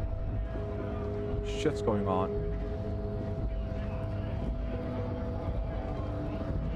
Bastards! We have a right to work! What's going on here? Hold up and stay frosty, everyone. Cops are here. A broad-shouldered alpha male turns to you. He's a full head taller than everybody else here. You here to fuck with us? Beat the honest worker down. Why should I? We're here to fight for a cause. Stripes usually have problems with people who have causes. Okay, then I'm thinking no. Good. We're fighting for a cause here. Right to work! Right to work! Besides, we're not that different. It helps if people see us talking, cops and strikebreakers together. Shows authorities are on our side. Builds confidence. What kind of a cause are we talking about? Rights of people. Rights of workers. To have gainful employment. To make a salary. And feed their families. Regardless, I have some questions for you. Maybe you should ask them the questions. Like, why we're not allowed to make a living here. Shame on you! We have families to feed, you piece of shit. So do we, Scab.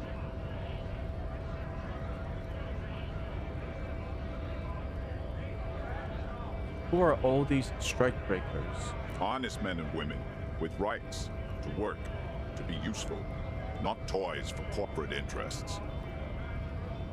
We came here to help the harbor run smoothly in time of crisis. If union fucks don't want work, they ought to let in those who do want work. I have a question. Why do all these men follow your leadership? You think they follow because I'm big and loud? No. They follow the rules of the market, the rules of the economy, because they were given a job to do! Okay, so what exactly is your goal here? We were promised work. We'd be in there, working, if the bastards hadn't shut the gates. And you're unable to breach the entrance? Main gate's locked. Would take heavy ordnance to bust it open. Could try to get in through the secretary's office. Door's locked. The guard's blocking the way to the access panel. And I don't mean the scrawny mess punk either. I mean head measurer. Or whatever he is. Wait, head measurer? Huge Seminese guy standing up there on the overhead passage. Won't let anyone by. The access panel is right behind him. How bad could one guy be? You seem capable. Bad. Standing on a narrow bridge, he's got a strategically advantageous position. And he's trained.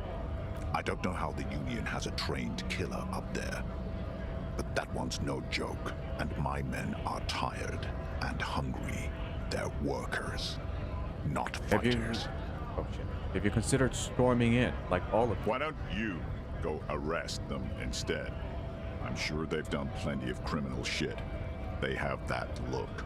It would be better for the neighborhood if you went home, at least for now, if you can't get in anyway. No! They will give up eventually. Or get drunk. Leave the button unguarded. Then we charge. I want to get into the harbor too. Have fun. Union shits are on full strike. Don't think they're going to let you through the gates. I'm trying to meet their fat boss. I'm interviewing people about a murder that took place here, behind the hostel cafeteria there. I know nothing about a murder. The mention of a killing sends a barely noticeable shiver of tenseness through him. Interesting. Why so tense? What are you talking about? I'm not tense. Yes, he's tense. Right to work! It's shameful.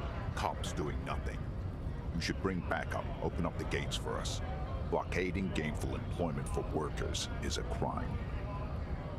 This really isn't my area of expertise. We are not picking a side in this just yet, sir. Pity. Let us work! You've been talking to him for quite a while now. Something is off with this guy. Ask him where he's from. Okay, I gotta ask. Where exactly are you from? What's it to you? Routine, part of the investigation. Am I a suspect? Done no crimes. I only fight for the rights of people. Already got that. I'm interested in your background. We're all workers, right? Workers stick together. Came from the eminent domain, in Jamrock. Backgrounds in odd jobs, heavy lifting, cargo hauling, bouncer work. I know the drill.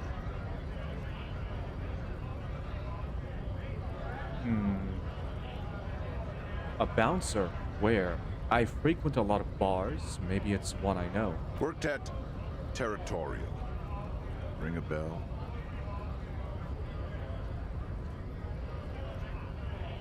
Not right now, but I might have been there. I don't really remember things well. Uh-huh. It was a long time ago. When a bunch of ungrateful, lazy cockroaches can't get their act together, decide to block honest work for other people. What do the strikers want? Beats me. They mumble nonsense about boardrooms and workers' rights, while we have the right to work! There's something odd in the way he carries himself.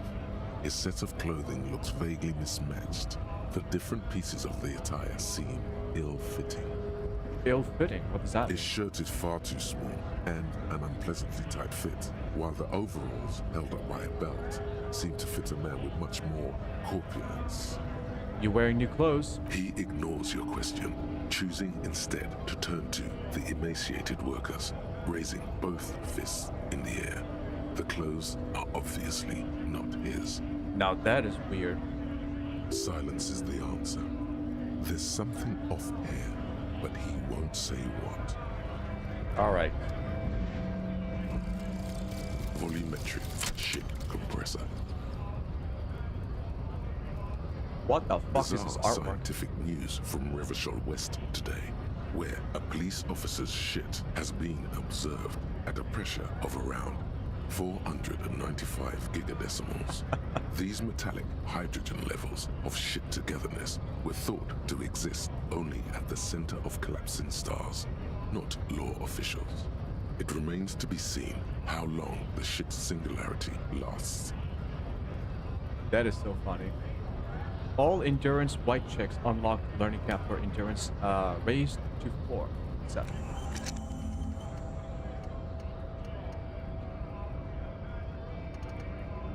Oh, I can switch things out.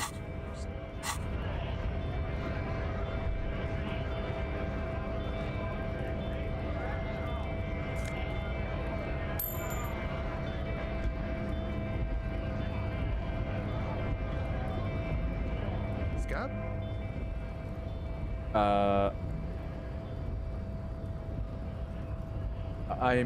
What exactly is a scab? A kind of a worm, content with mere survival. They come, they want to do our job for shittier pay, screwing over both themselves and us. Everybody loses. You don't seem to like them much. Gotta be bloody stupid or freaking evil to scab. Or I guess scared maybe. But scared of what? Of who? Personally, I'd rather beg than scab. If the gentleman shouting on the street came begging, maybe they'd have gotten something. Have you tried talking to them? We've explained the matters, but they don't listen. This lot would be reasonable and go home if the big guy wasn't riling them up all the time. Big guy. He means the leader of the scabs. Alright, I'm not a scab, I'm a cop. I was just messing with you. No one's ever seen a cop scab.